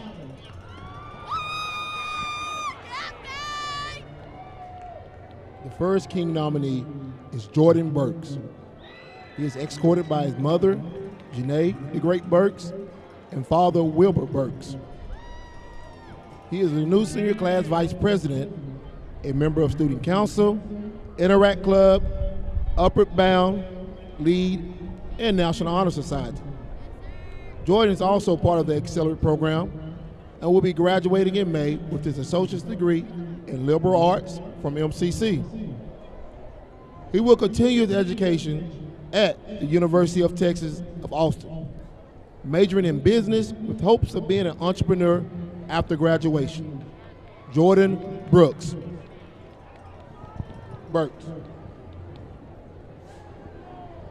The second Queen nominee is Jaden Elaine Graham. She is escorted by her mother, Sheila Graham, and her uncle, Billy Graham. Jaden is a member of the Scarlet Line drill team, Waco High School varsity softball patch, and plays select softball. She loves to dance, plays volleyball, and spend time with her family and friends. Jaden plans on attending Kilgore College and trying out for the Rangerettes dance team and major in social work. Jaden Elaine Graham. The second King nominee is Ivan Chappelle. He is escorted today by his mother, Tara Chappelle, and his other mother, Christina Cobb. Ivan is a varsity football player, a member of the varsity track team, and an avid scholar and a member of LEAD. He loves playing football, hanging with his friends and family, and also working to save money for his future. He plans on going to a four-year college to play football and majoring in kinesiology. Ivan Chappelle. Isabella Jane Riggs, our third Queen nominee. She is escorted by her father and mother, Randy and Marianne Riggs. Isabella is the new National Honor Society treasurer, a varsity cross country and track runner. She is the varsity band drum major and saxophonist, and she is a member of the youth servant team at First United Methodist Church, and an active member of the National Charity League and Waco Civic Theater. Lastly, Isabella is a six-time National History Day state qualifier. She loves running, spending time with her family. She has signed a national letter of intent to run with NAI National Cross Country and Track champions Oklahoma City University Stars. She will be majoring in film and production and minoring in business entrepreneurship. Isabella plans on being an award-winning film editor. Isabella Jane Riggs. Miguel Angel Galavis is our third King nominee. He is escorted by his father, mother, Jacob Maria Juarez. Miguel is a member of the varsity soccer team, a member of the National Honor Society, CIS, and an avid scholar. He loves spending time with his family and friends and watching sports. Miguel plans on attending the University of Houston and majoring in biology. Miguel Angel Galavis. Chloe Kiana Turnbull, our fourth Queen nominee. She is escorted by her sister Kaya Turnbull. Chloe is the new senior class historian, co-captain of the varsity cheerleading team, captain of the varsity volleyball team, captain of the varsity girls track and field. She is a member of the National Honor Society, CIS, lead, and an avid scholar. Chloe enjoys spending time in nature, trying new things, all things fashion, and spending time with her family and friends. She hopes to get a scholarship in track and attend a four-year university and major in sports medicine. Chloe Kiana Turnbull. Raymond Rich O'Neill Jr. is our fourth King nominee tonight. He is escorted by his father and mother, Raymond Sr. and Treva O'Neill. Raymond is a member of LEAD, the varsity football team, varsity basketball team, and varsity track program. He is also part of our Auto Tech dual credit program. Raymond enjoys watching college sports, spending time with his family and friends. He plans on attending a four-year college, playing sports at the collegiate level, and majoring in business. Raymond Rich O'Neill Jr. And for our final Queen nominee, Miss Vanessa Williams. She is escorted by her father and mother, Hiram and Margarita Williams. Vanessa is the new senior class president, a member of the varsity soccer and cross-country teams, CIS, YAC, National Honor Society, Interact Club, and Upward Bound.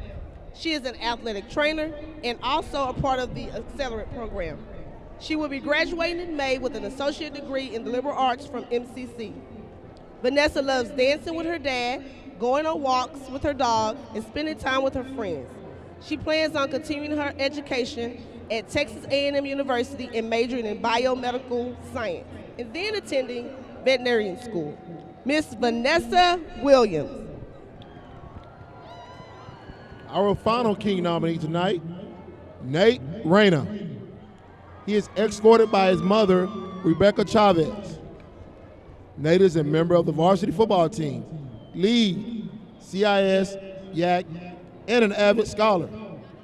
He also works at Kids Foot Locker to earn and save money for his future. He really loves playing football and spending time with his family and friends. Nate plans on attending Texas Tech University and majoring in nursing to become a pediatric RN. Nate Reyna. Ladies and gentlemen, let's hear it for your 2020 homecoming court for Waco High School. Band, can I get a drum roll, please?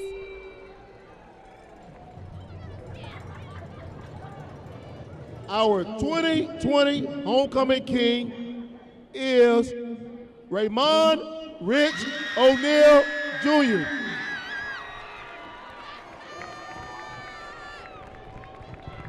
And our 2020 homecoming queen is Chloe Kiana Turnbull.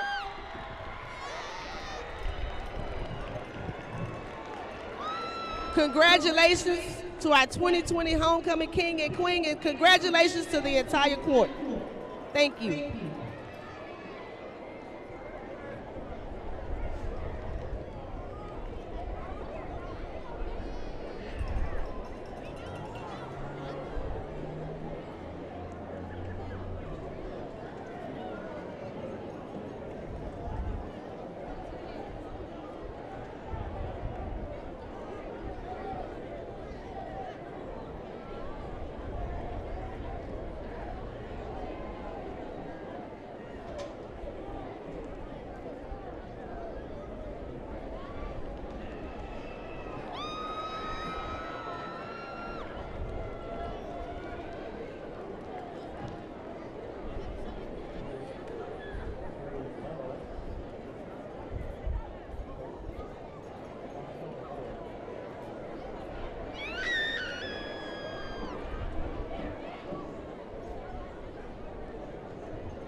Pride Band is under the direction of Scott Stuhler, Tyler Sage, and Michelle Nelson. Percussion is instructed by Austin Lemons and Adrian Rodriguez. The color guard is instructed by Ron Espinosa. Visual instructors are Abby Roque, Matt Block, Victor Boswell. Student drum majors are Michael Aguilar, Isabella Riggs, and Soleil Valenzuela. The band section of the week is the clarinets. Tonight, the Lion Pride Band will be performing a rocking arrangement of American classic, Glory, Glory. Drum majors, Michael Aguilar, Isabella Riggs, and Soleil Valenzuela. Is your band ready?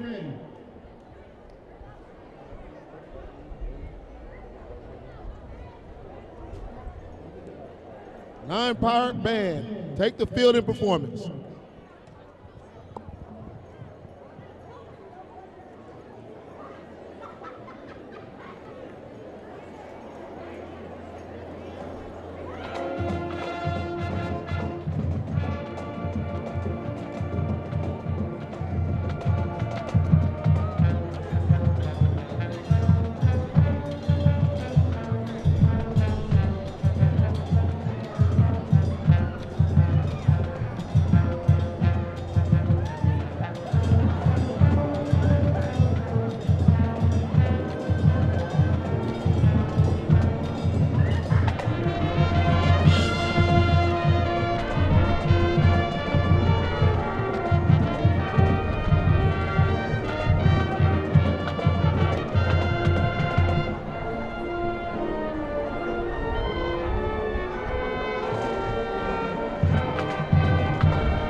Hope you've enjoyed our halftime activities. We're getting ready for the second half of action here at Waco ISD Stadium between Waco High and Duncanville. The Panthers from Duncanville with a 42-3 lead over the Lions from Waco High as we start the second half.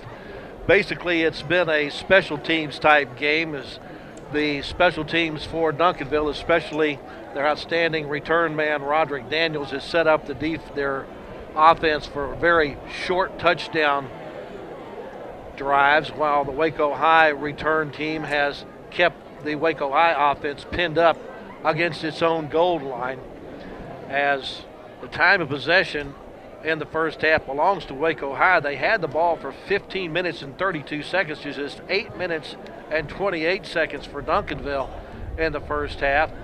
Waco High was able to gain only 109 yards on 32 offensive snaps, while Duncanville was able to get 127 yards on just 23 offensive snaps. Waco High 7 of 16 passing for no touchdowns, no interceptions in the first half, while Duncanville 50-50, 6 of 12 for 2 touchdowns. Waco High has also been penalized 9 times for 76 yards. Duncanville just 3 times for 25 yards. Leading rusher in the first half is Malachi Medlock for Duncanville, 6 carries for 35 yards.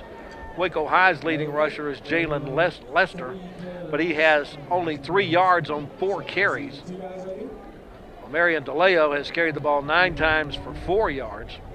It's just been a rough go for the Waco High offense against this outstanding Duncanville defense.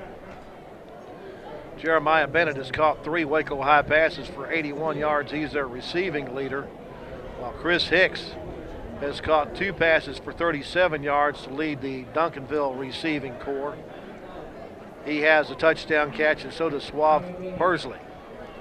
We're about ready to start the second half. Duncanville has the lead at halftime and gets the ball to start the second half.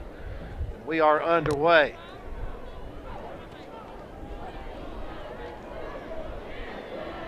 Nice open field, good blocks on the sideline, and once again, Javen Squares is going to have a nice return for Duncanville and have it inside Waco High territory at the 33-yard line. So once again, it's special teams for Duncanville. Sets the pace here in the second half. They are in Waco High territory to start another drive. Nice job to get down finally and make the tackle by Braylon Martinez to take him out of bounds. So once again, that offense for Duncanville. You have Grayson James at quarterback. Jerry Scales is the center. Ladarian Davis and Kedrick Williams the guards, and Sevion Bell and Cameron Williams the tackles. Again, 290 across that front 5 for Duncanville, and they missed the first pass attempt trying to get it to Turner out in the flat. Grayson James now 7 of 13 passing for 70 yards in the game.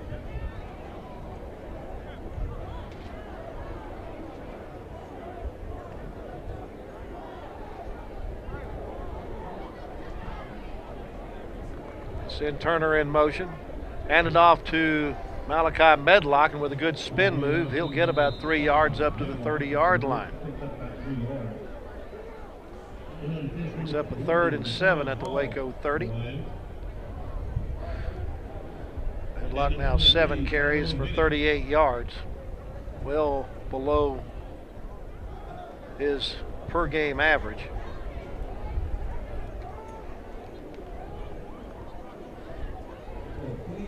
James looking to pass, completes it in the flat, all the way down inside the 10-yard line. Goes Medlock with his first pass catch of the day.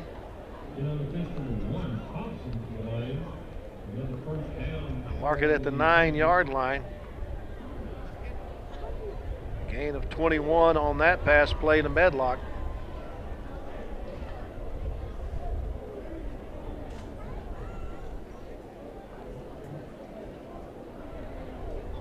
Duncanville in business, 1st and goal.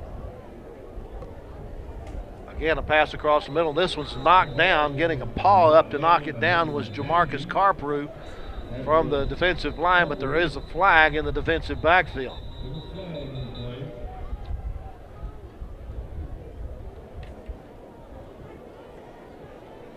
You see Carprew get a hand up and knock that one away.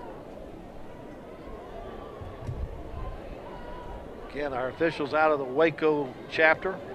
Keith Hopkins, our referee tonight. Looks like this is going to go against Duncanville. They were penalized, according to my stats, just 3 times in the first half for 35 yards. Unsportsmanlike conduct, offense, number 65, 15-yard penalty, first down. That is 65's first unsportsmanlike foul. That's the center, Jerry Scales, that gets the unsportsmanlike conduct call. Backs up the Panthers 15 yards. All the way back to the 29-yard line. Pass is complete to Medlock, and he's got plenty of running room to head for the end zone, and he'll get in for the touchdown. Malachi Medlock with the receiving touchdown. His first touchdown through the air this year. And Duncanville once again quickly on the board after being set up in Waco High territory to start a drive thanks to their return team.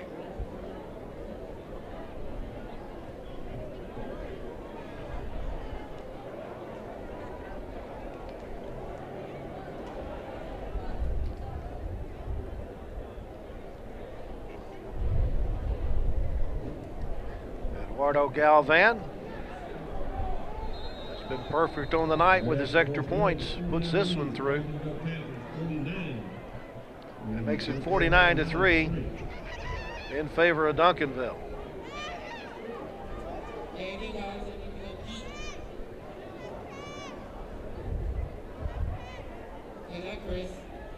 Chris Campos, go. Jalen, go find your pair. Go Hans.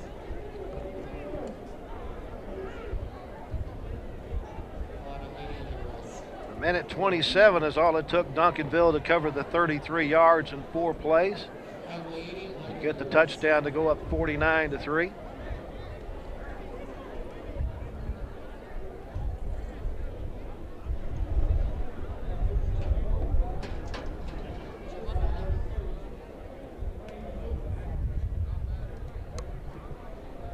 Good look at the coaching staff of Waco High on the sideline.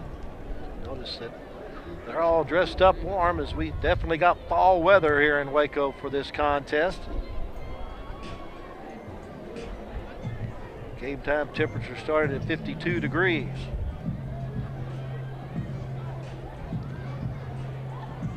Eduardo Galvan getting ready to kick it off.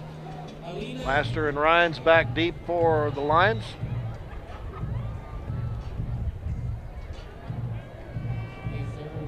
Going to come to Laster as he comes up to the 14-yard line. Excuse me, that's Ryan's with the ball, and will be run out of bounds somewhere around the 30-yard line.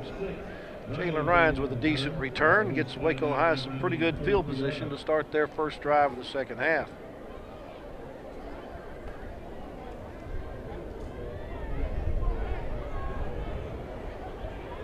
Put at the Waco 33. Waco High offense has Trent Freeman as the center.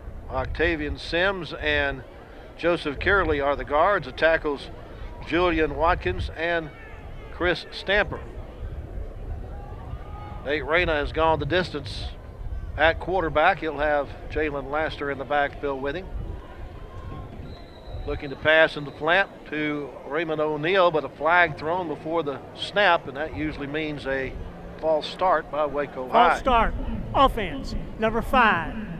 5-yard penalty, still first down. Got that as the 10th penalty against Waco High tonight for a total of 81 yards. And that's kind of been the story. They've not only had bad field position, but have been behind the chains most of the night. Back to the 28-yard line, where it's 1st and 15. Williams and O'Neal, the two receivers on the near side. Martinez, the receiver to the far side. Going to hand it off, though, to man DeLeo, and Larian gets inside the 30. Maybe gets back the yardage lost on the penalty play.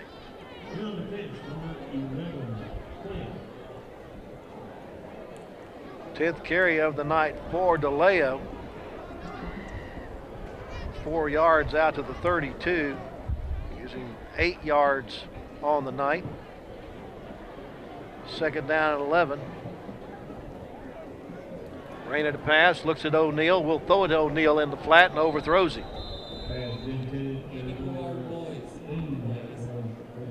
Just a little too tall for the intended target. Sean Mooney saw a lot of action at quarterback in the game at Hutto. They lost for Waco High in that last non-district battle by a score of 35-21. 3rd and 11. Reyna straight drop back, will throw for, well, he was looking to throw for a screen pass, but for some reason he had no receiver there. And that'll bring up 4th and 11.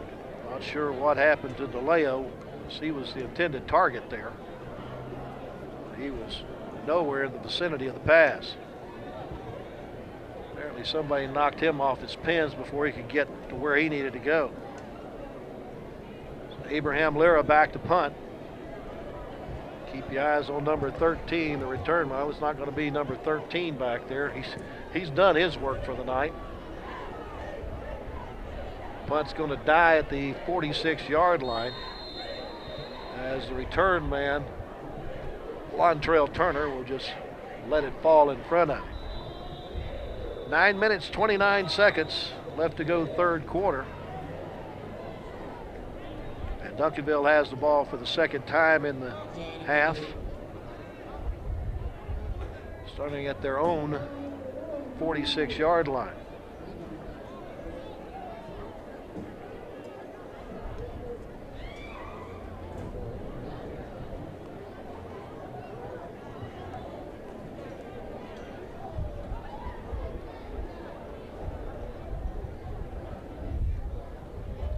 Good view from the north end zone here at Waco ISD Stadium. This facility about 20 years old now. We have a brand new turf for this season. The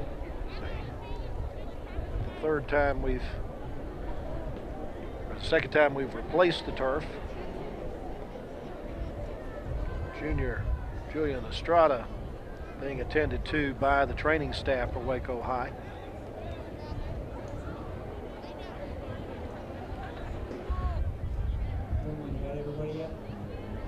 Duncanville only took 4 plays to get in the end zone on their first possession of this second half, but they only had to go 33 yards after a fine kickoff return.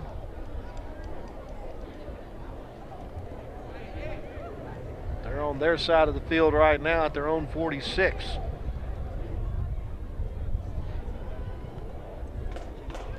Got a new quarterback into the game. Handoff goes to Turner, coming around the right side. Tight ropes the sideline and finally steps out at about the 39-yard line in Waco territory. New quarterback for the Panthers is Jaden Williams, a 6'1", 170-pound junior.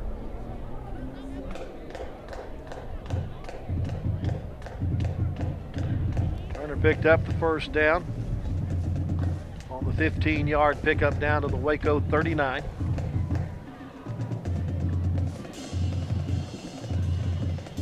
And off around the left side this time to Javen Square, a 5'6", 140-pound junior. Gets a nice gain on that play.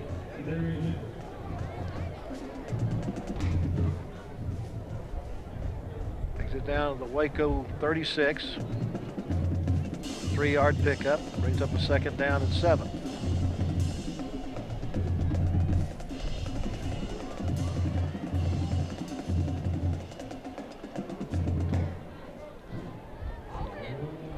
And off to Turner. Nice spin move. Takes him inside the 35 down to about the 32. Picks up 4 on the play. Brings up 3rd and 3. Looks like with a 49-3 lead, Reggie Samples and his offensive coordinator, Judd Thrash, are going to try to keep it simple.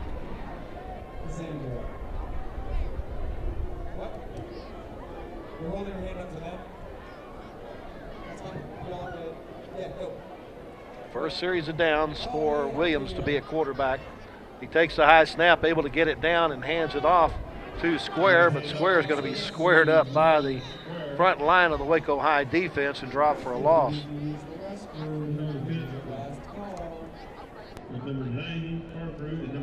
See him take the high snap down. Good job of at least keeping it there. And Carprew, one of the first ones there to bring down Square.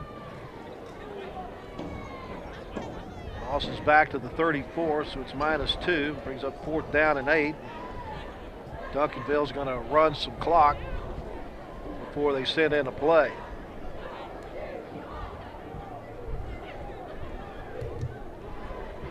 They're going to go for it on 4th down and 5. Hand it off to another new running back into the game. That's Marktavius Reed, number 4. Reed will get it down to the 31-yard line.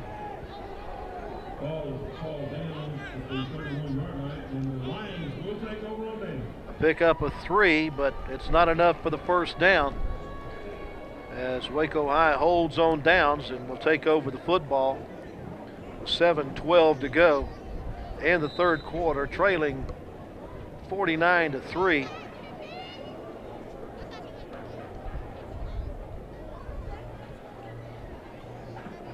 Duncanville was able to eat about 2 minutes and 17 seconds of the 3rd quarter clock with that possession.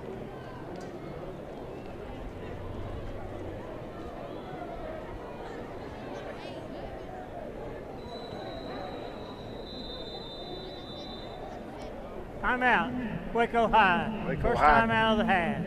calls a timeout. Apparently they were getting close to the play clock running out before they were able to get this drive going. Waco High will be on the road next week, playing at Midway. Meanwhile, Duncanville has a home date next week against Mansfield. Mansfield a winner over Midway last night by a score of 28-24.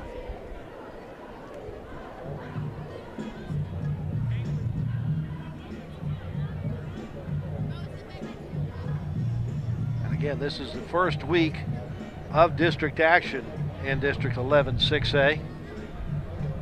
6A and 5A schedules delayed by about a month due to COVID-19 restrictions. Now the Lions ready to start this drive with 7:12 to go in the 3rd quarter. Sean Mooney in at quarterback, number 19. First time we've seen him tonight. Handoff goes to Jalen Laster, and Laster will get it out near the 35-yard line. They'll mark him at the 34 for a 3-yard pickup. 2nd and 7.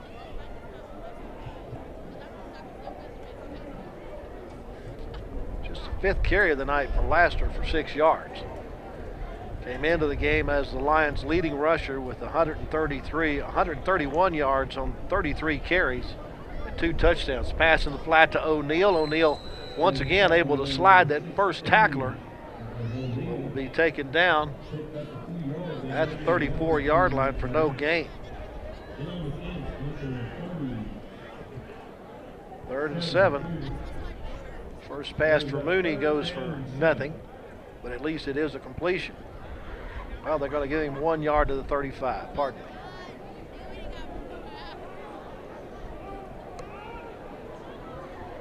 It's 3rd down and 6 from the 35. Another new running back into the game for Waco High. That's LaDavian Springs Hargrove, number 33. Able to cross the 35-yard line to the 37. Pickup of 2. Brings up a 4th down and 4. Another punting down for Waco High. Bro, they went all the way to Florida.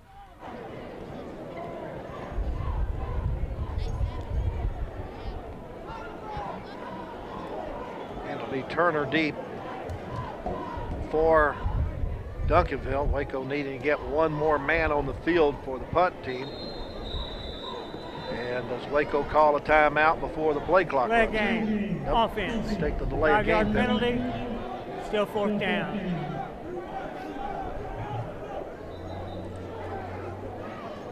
Yeah, maybe they'll take the timeout before the penalty.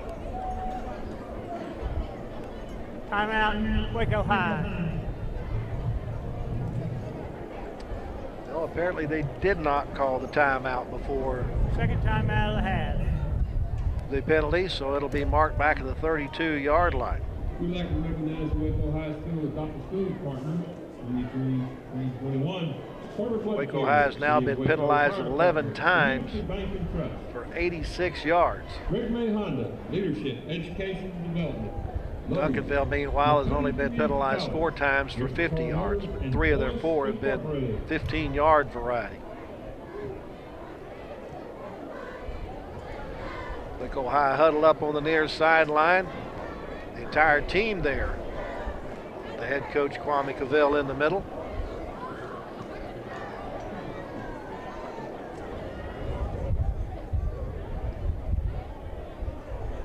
So Kwame tries to get his team fired up, despite the fact they're trailing by 46 and about to punt the ball away to Duncanville.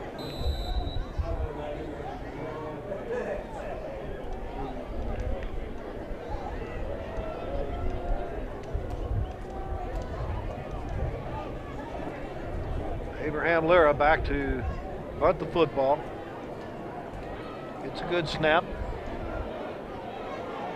High punt that's going to bounce near the 50 and take a Waco roll toward the near sideline and roll into the 43-yard line in Duncanville territory, where Panthers have the ball with 5:29 left to go in the third quarter. They're leading 49-3.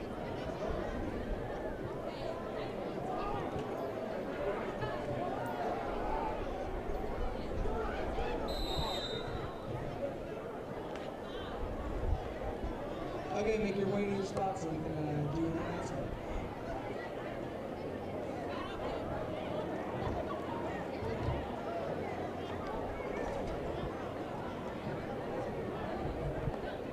Williams once again at quarterback, takes a bad snap and hands it off in the backfield to Reed. Social distance. Reed will take it up to the 47-yard line for a 4-yard pickup. And on pitch number 8, Ivan Chappelle. Okay. Second carry for Reed in the game for 7 yards. I need all the seniors to come down here.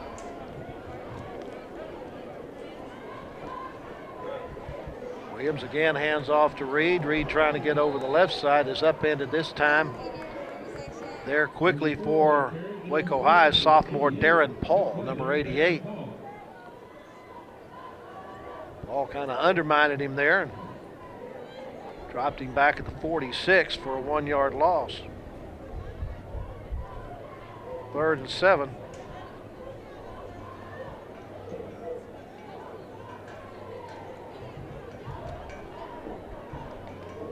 Man in motion will take the inside pitch. It's Turner.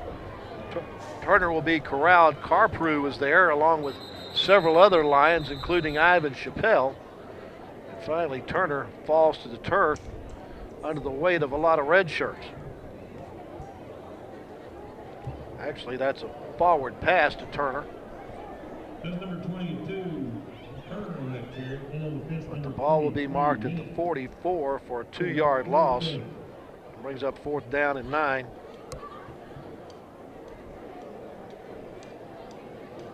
Okay. Everybody up in the stands. Let's hear it for your seniors. We're going to get a punt from the Panthers. They come down near the 20-yard line, and Jalen Rhines will let it roll by, and it'll be killed inside the 5-yard line by Duncanville. So again, the Waco High offense is bottled up in its own end of the field thanks to the special team efforts of Duncanville. 3:26 left to go, third quarter. Duncanville with a 49-3 lead. Waco at their own 4-yard line.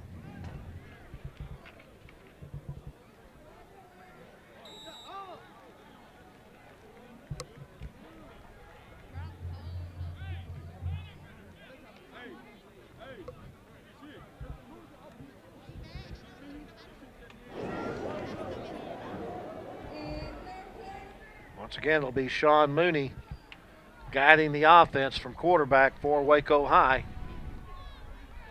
He landed off to Marion DeLeo, and DeLeo will get a couple of yards up to the 6.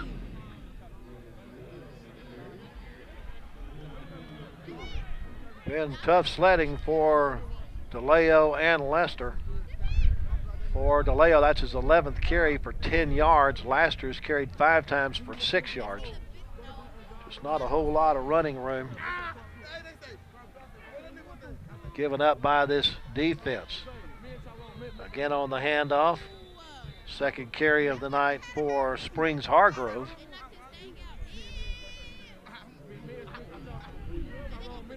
Trying to get around the left side. He's lucky if he got to the 5-yard line. Matter of fact, that's all they give him. It's a loss of 1, so it'll be 3rd and 9 from the 5.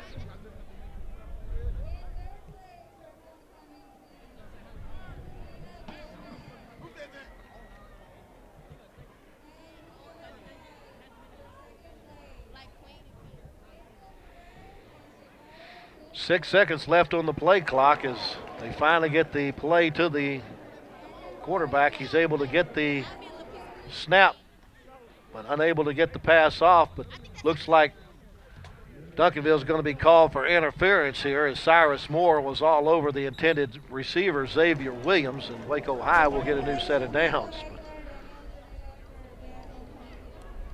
Pass interference for the defense, number 34. It will be a spot foul and an automatic first down. So it's a spot foul, which means Waco won't get a whole lot of yardage out of it, but at least they get a new set of downs. Ball was originally spotted at the 5-yard line. Reggie Sample's going, who did what? See Reggie standing there at about the 10-yard marker. He's outside the hash marks. But he wants to know how in the world that was interference. And nobody's paying much attention to him.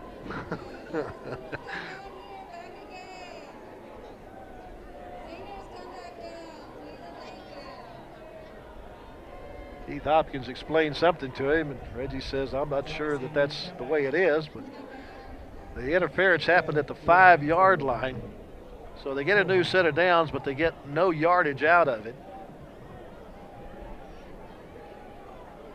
That's a penalty for no yards, really, against Duncanville. Springs Hargrove gets another carry and will maybe get a yard out to the 6. Picked up 92 yards. And on the bench, number 50, Again, this Duncanville defense is better than their offense, definitely. Giving 2 yards on that pickup for Springs Hargrove. His 3rd carry now gives him 3 yards on the night. 2nd down and 9 from the 7.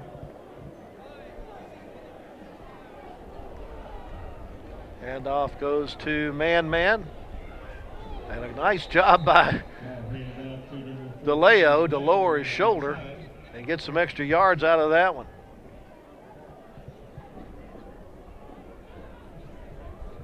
Watch man come around the corner and just take on that cornerback and drive him backward. Ronnie Burns not sure what hit him. They get the ball out to the 12 for a 5-yard pickup and bring a 3rd down and 4.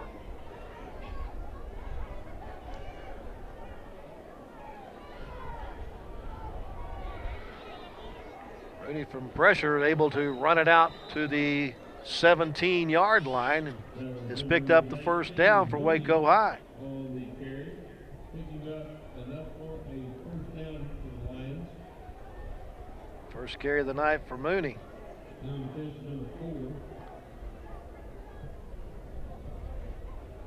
Waco's got a first down on a penalty and a first down rushing in this drive, and trying to get out from under the shadow of their goal line against the Duncanville second team defense.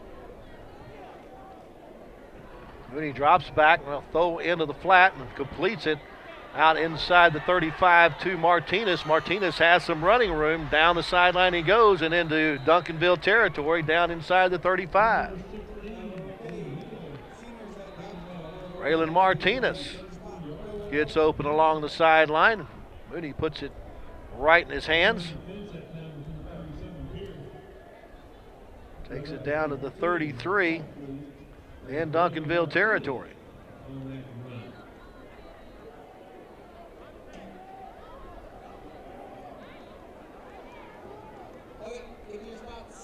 It's a 50-yard pass play. And that ends our third quarter of play. We got 12 minutes left to go here at Waco ISD Stadium. And the Duncanville Panthers hold serve at 49-3 over Waco High, but Waco High moving the football against the Panthers second team defense here, trying to get their first touchdown of the night.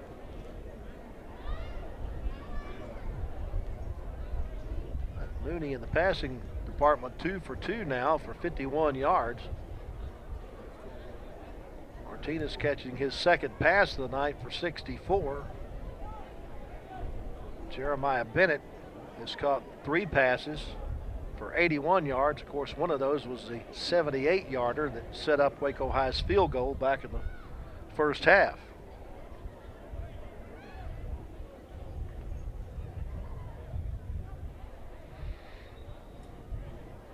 Good look at the Duncanville sideline there, and now the Waco High offense. See the number 19 there, Sean Mooney. He's the quarterback. Mooney is senior. He and Nate Reyna have shared time at the quarterback spot for Waco High this year. Williams and O'Neal go to the far side along with Joseph Guerrero. This is the first time we've seen Guerrero in the contest. Reyna looks Guerrero's way, and actually it's Xavier Williams that makes the catch. Looking to get down the sideline inside the 20. A little pat drill gets him inside the 10 down to about the 7. That's the kind of play we expected to see out of Xavier Williams this year for Waco High. He is one of their playmakers along with Raymond O'Neal. Really nice job by Williams. Take the ball down to the 11-yard line for a 22-yard pickup and another first down. They can get another first down without a touchdown, but they don't need it. They pass it to Braylon Martinez for the 6.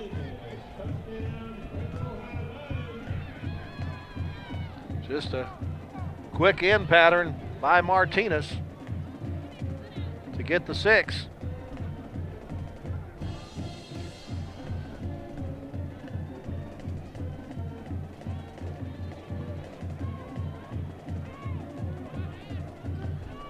For Martinez, that is his 4th touchdown catch of the year.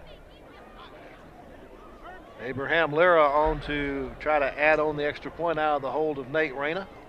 Good snap, good hold. Kick, though, is partially blocked. Duncanville looking for a chance to maybe return it. But that's not going to happen. It's covered up by Waco High's Madarian Carter.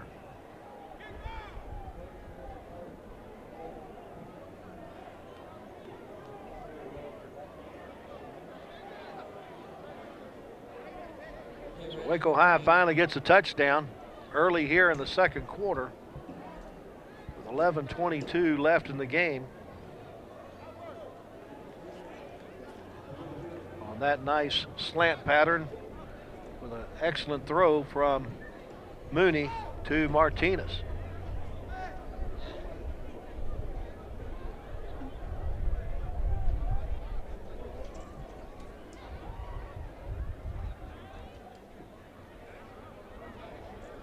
Eight plays to go 96 yards and 4 minutes and 4 seconds for the Waco High score. But the point after attempt is blocked, so it's 49-9 with 11:22 left to go in the contest.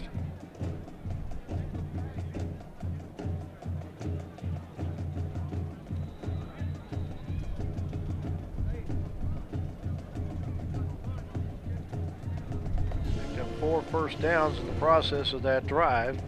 Again, did that against the second team defense for Duncanville. In Duncanville's opener, they only allowed South Oak Cliff 3 points. Then they took on that private school from Florida, IMG Academy. And IMG used an interception return for a touchdown and a couple of good kick returns to score 41 on Duncanville, while the Panthers were only able to get 14. Turner with a nice return. Martinez slides by him, but then at the sideline, he's finally knocked out of bounds. And Duncanville will have the ball somewhere around the 40. See Turner setting up his blocks, getting around one corner. It's DeLeo who's finally knocks him out of bounds. DeLeo, kind of like a firecracker. He may be small in size, but packs a punch. Duncanville at the 41, 1st and 10. Jaden Williams once again in at quarterback.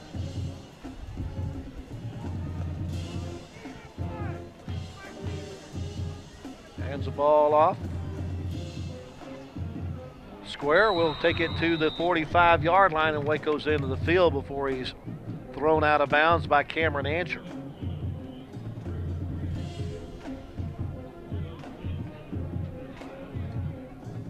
Square picks up a nice block on the corner, but then Ancher able to take him out of bounds, but not before he gets the first down and gets the ball down at the Waco 45. Picked up 14 on the play.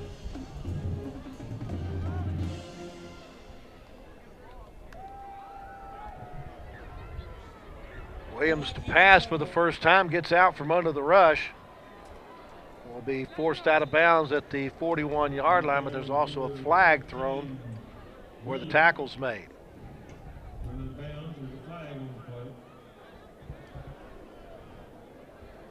Keith Hopkins will tell us the meaning of the flag. It's holding against Duncanville. So we'll get a gain 84. of 4 yards to the 41-yard line, I believe. But then 10 yards from there.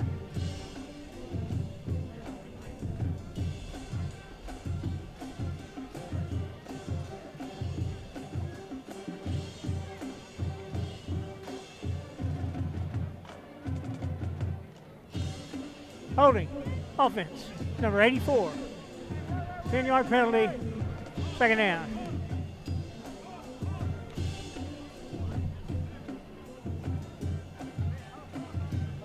Takes it back to the Duncanville 49-yard line. Correction, 1st down.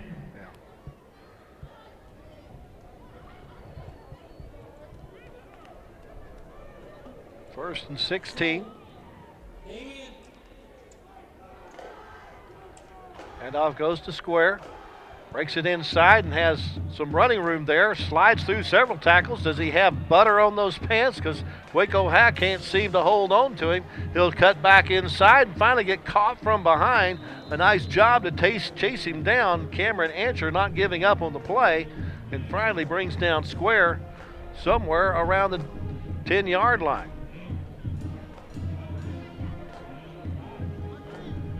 He's just as slippery as he can be, getting away from Waco would-be tacklers.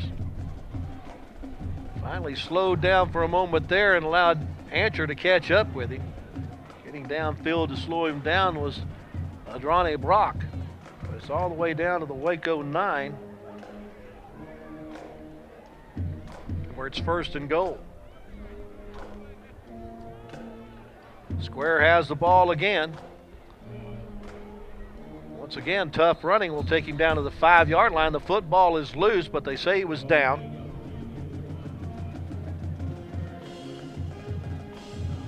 Picks up 4 on that play. We'll see if the ball comes loose. If it came loose after he hit the ground.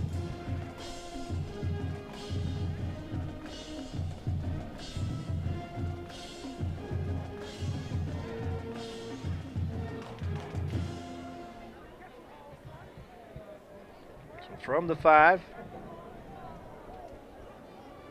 2nd and goal.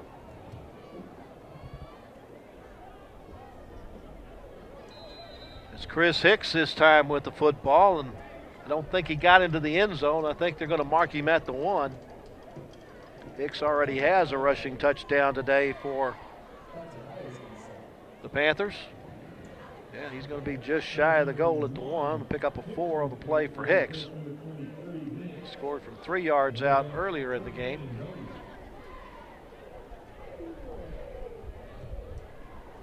Handoff goes to Square, and he dives in behind that massive offensive line to get the touchdown. Flag's on the play, though. It's offside Waco, so it'll count. Defense. Penalties declined. Touchdown. 4th rushing touchdown of the night for the Duncanville Panthers. Give a lot of that credit to that offensive line that averages about 290 pounds across the front. It doesn't look like the second teamers are any smaller.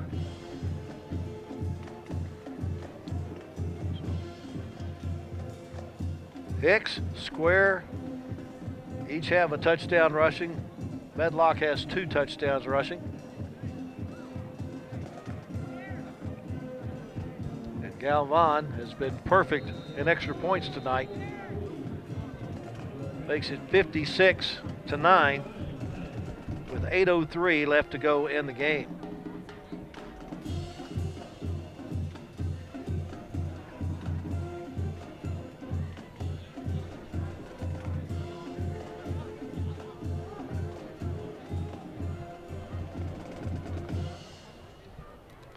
Took Duncanville 6 plays to cover 59 yards in 3 minutes and 19 seconds to get that touchdown.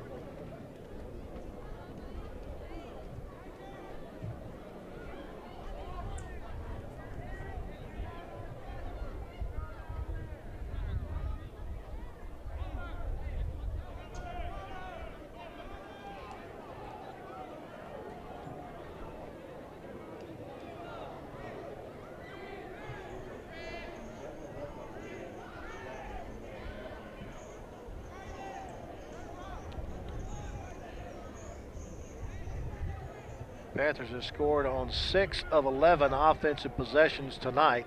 They also scored on a punt return before their offense ever touched the football, as Waco's first punt of the night was returned for 6 points by Roderick Daniel. He also set up a couple of other short Duncanville scoring drives with nice punt returns.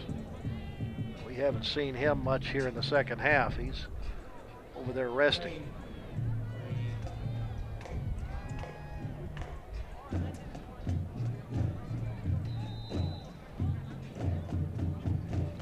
Guy who hasn't gotten much rest tonight is Eduardo Galvan, their kicker. It's a toe into this one. It'll come down at the 14-yard line, and just falling on it is Zalion Walker. Waco's special teams is having trouble with the kickoffs of Eduardo Galvan, as they have continually backed Waco High's offense up inside their 20-yard line. They'll start this drive at the 16. Back in the first half, Waco High had drives starting at the 7-yard line, the 13-yard line, the 17-yard line, the 18-yard line. It wasn't until the second quarter that they got across the 20 when they had a possession start at the 25. So they've been in their end of the field most of the night. Mooney passes in the flat to O'Neal, and O'Neal is unable to hold on to the football.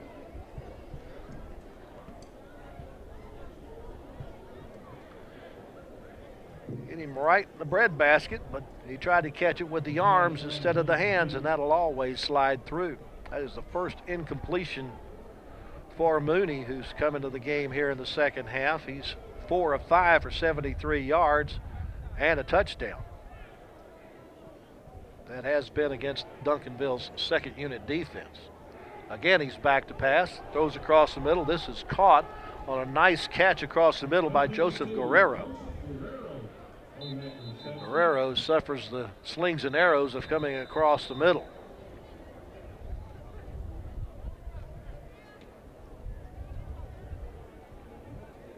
Another good look from our end zone camera here at Waco ISD Stadium. Say the play went out to the 29-yard line for a 13-yard pickup. It'll bring a first down for Waco High. Guerrero's first catch of the night.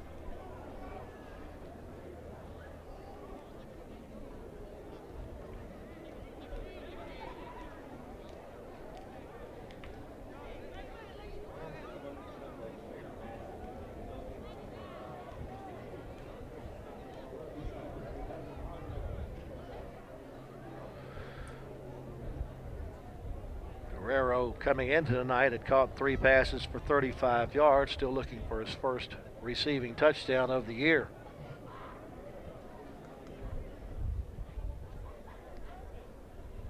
Again, this is the district opener for these two teams in District 11 6A. The district playing in zones just in case one of the schools in the district should have to close its doors due to COVID-19 restrictions. That did happen to Waco High, but prior to the district schedule, so that has not affected the district schedule. But the zone that Waco High and Duncanville are in also includes Mansfield and Midway. After they play the 3 opponents in their zone, then the next round of games will be decided as to who finished first in their zone. They'll play the team that finished 4th in the zone in that 4th week of district play, while 2 will play 3.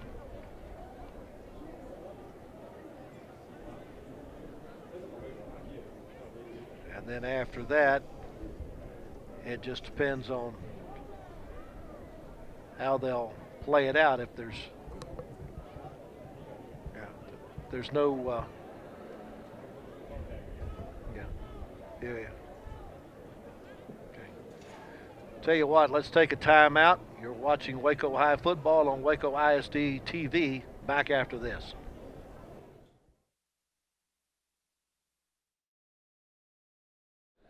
An extended timeout to take care of the injured player. To this point in the game, with 7:14 left to go, Waco High has run 47 offensive plays for 212 yards, most of that through the air, 12-24 passing for 202 yards in the air. Duncanville has run 41 plays for 270 yards. Most of that's on the ground, 152 yards on the ground on 25 rushing plays. Back to action we go. Carrying the football for Waco High is Stephen McFloyd. First time we've seen him in the game, as well as on the season for Waco High, as he gets his first carry of the year.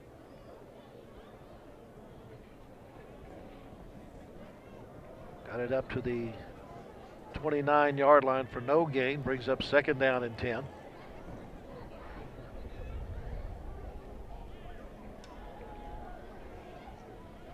A lot of reserves on the field for both teams right now in a 56-9 contest.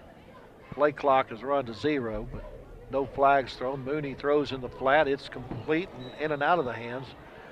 of Denzel Thomas, a sophomore receiver.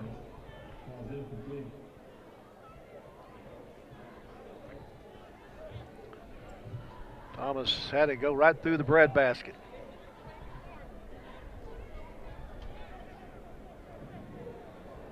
Oh, it's 3rd and 10 for Sean Mooney and company from the Waco 29.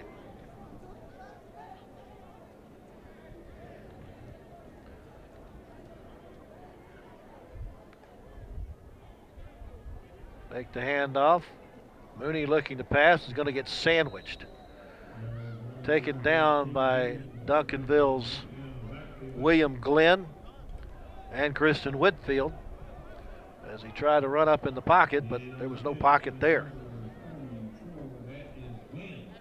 Loss is back to the 27, a loss of 2.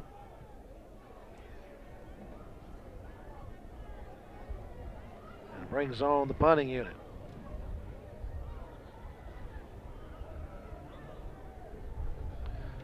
Sure, Abraham Lara was wishing he wasn't going to have such a busy night punting the football. He does have a 15-mile-an-hour breeze at his back. Snap rolls back to him, but he picks it up nicely and sends it over the head of the Duncanville receiver. He does pick it up, though, and headed the other way with it is Broderick Taylor, and he's finally corralled. Down there on special teams for Waco High is Javian Salinas, a junior.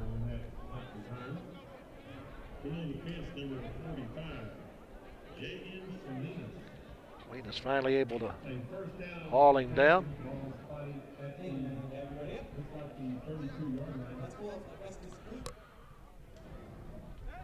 Waco getting the ball with 4:13 left to go.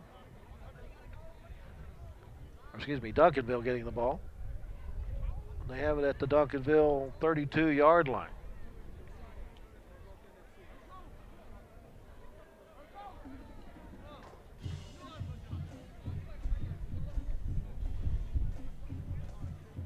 Junior quarterback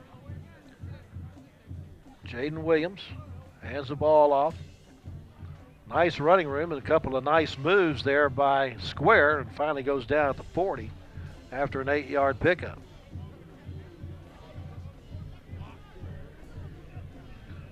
Square's been pretty elusive since coming into the game. That's his 9th carry for 81 yards and a touchdown. No rusher in this game has topped 100 yards as of yet. 2nd and 2. Williams on the keeper, looking for the first down, has it, and will be dropped at the 44 after a 4-yard pickup.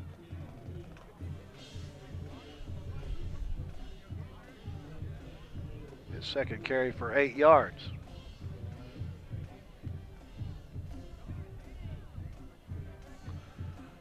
Grabs the first down. The clock will continue to run. Approaching the 2.5-minute mark left in the contest. Duncanville with a comfortable 56-9 lead.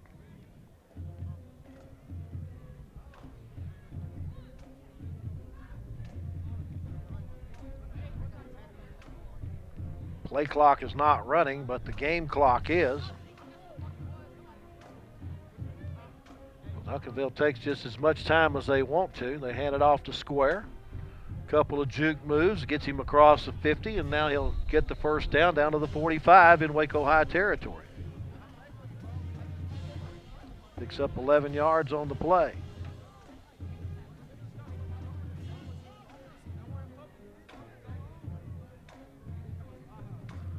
Square approaching that 100-yard mark at 92 on 10 carries. Actually, mark him at the 46, so just a 10-yard pickup on that one.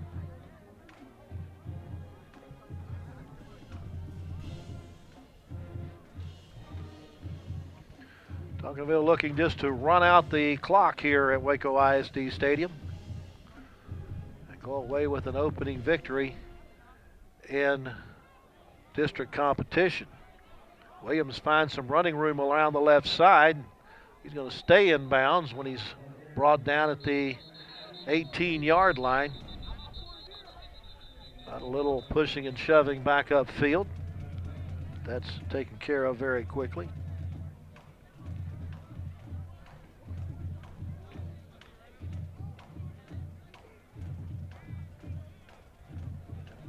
.28-yard pickup on that play by Williams.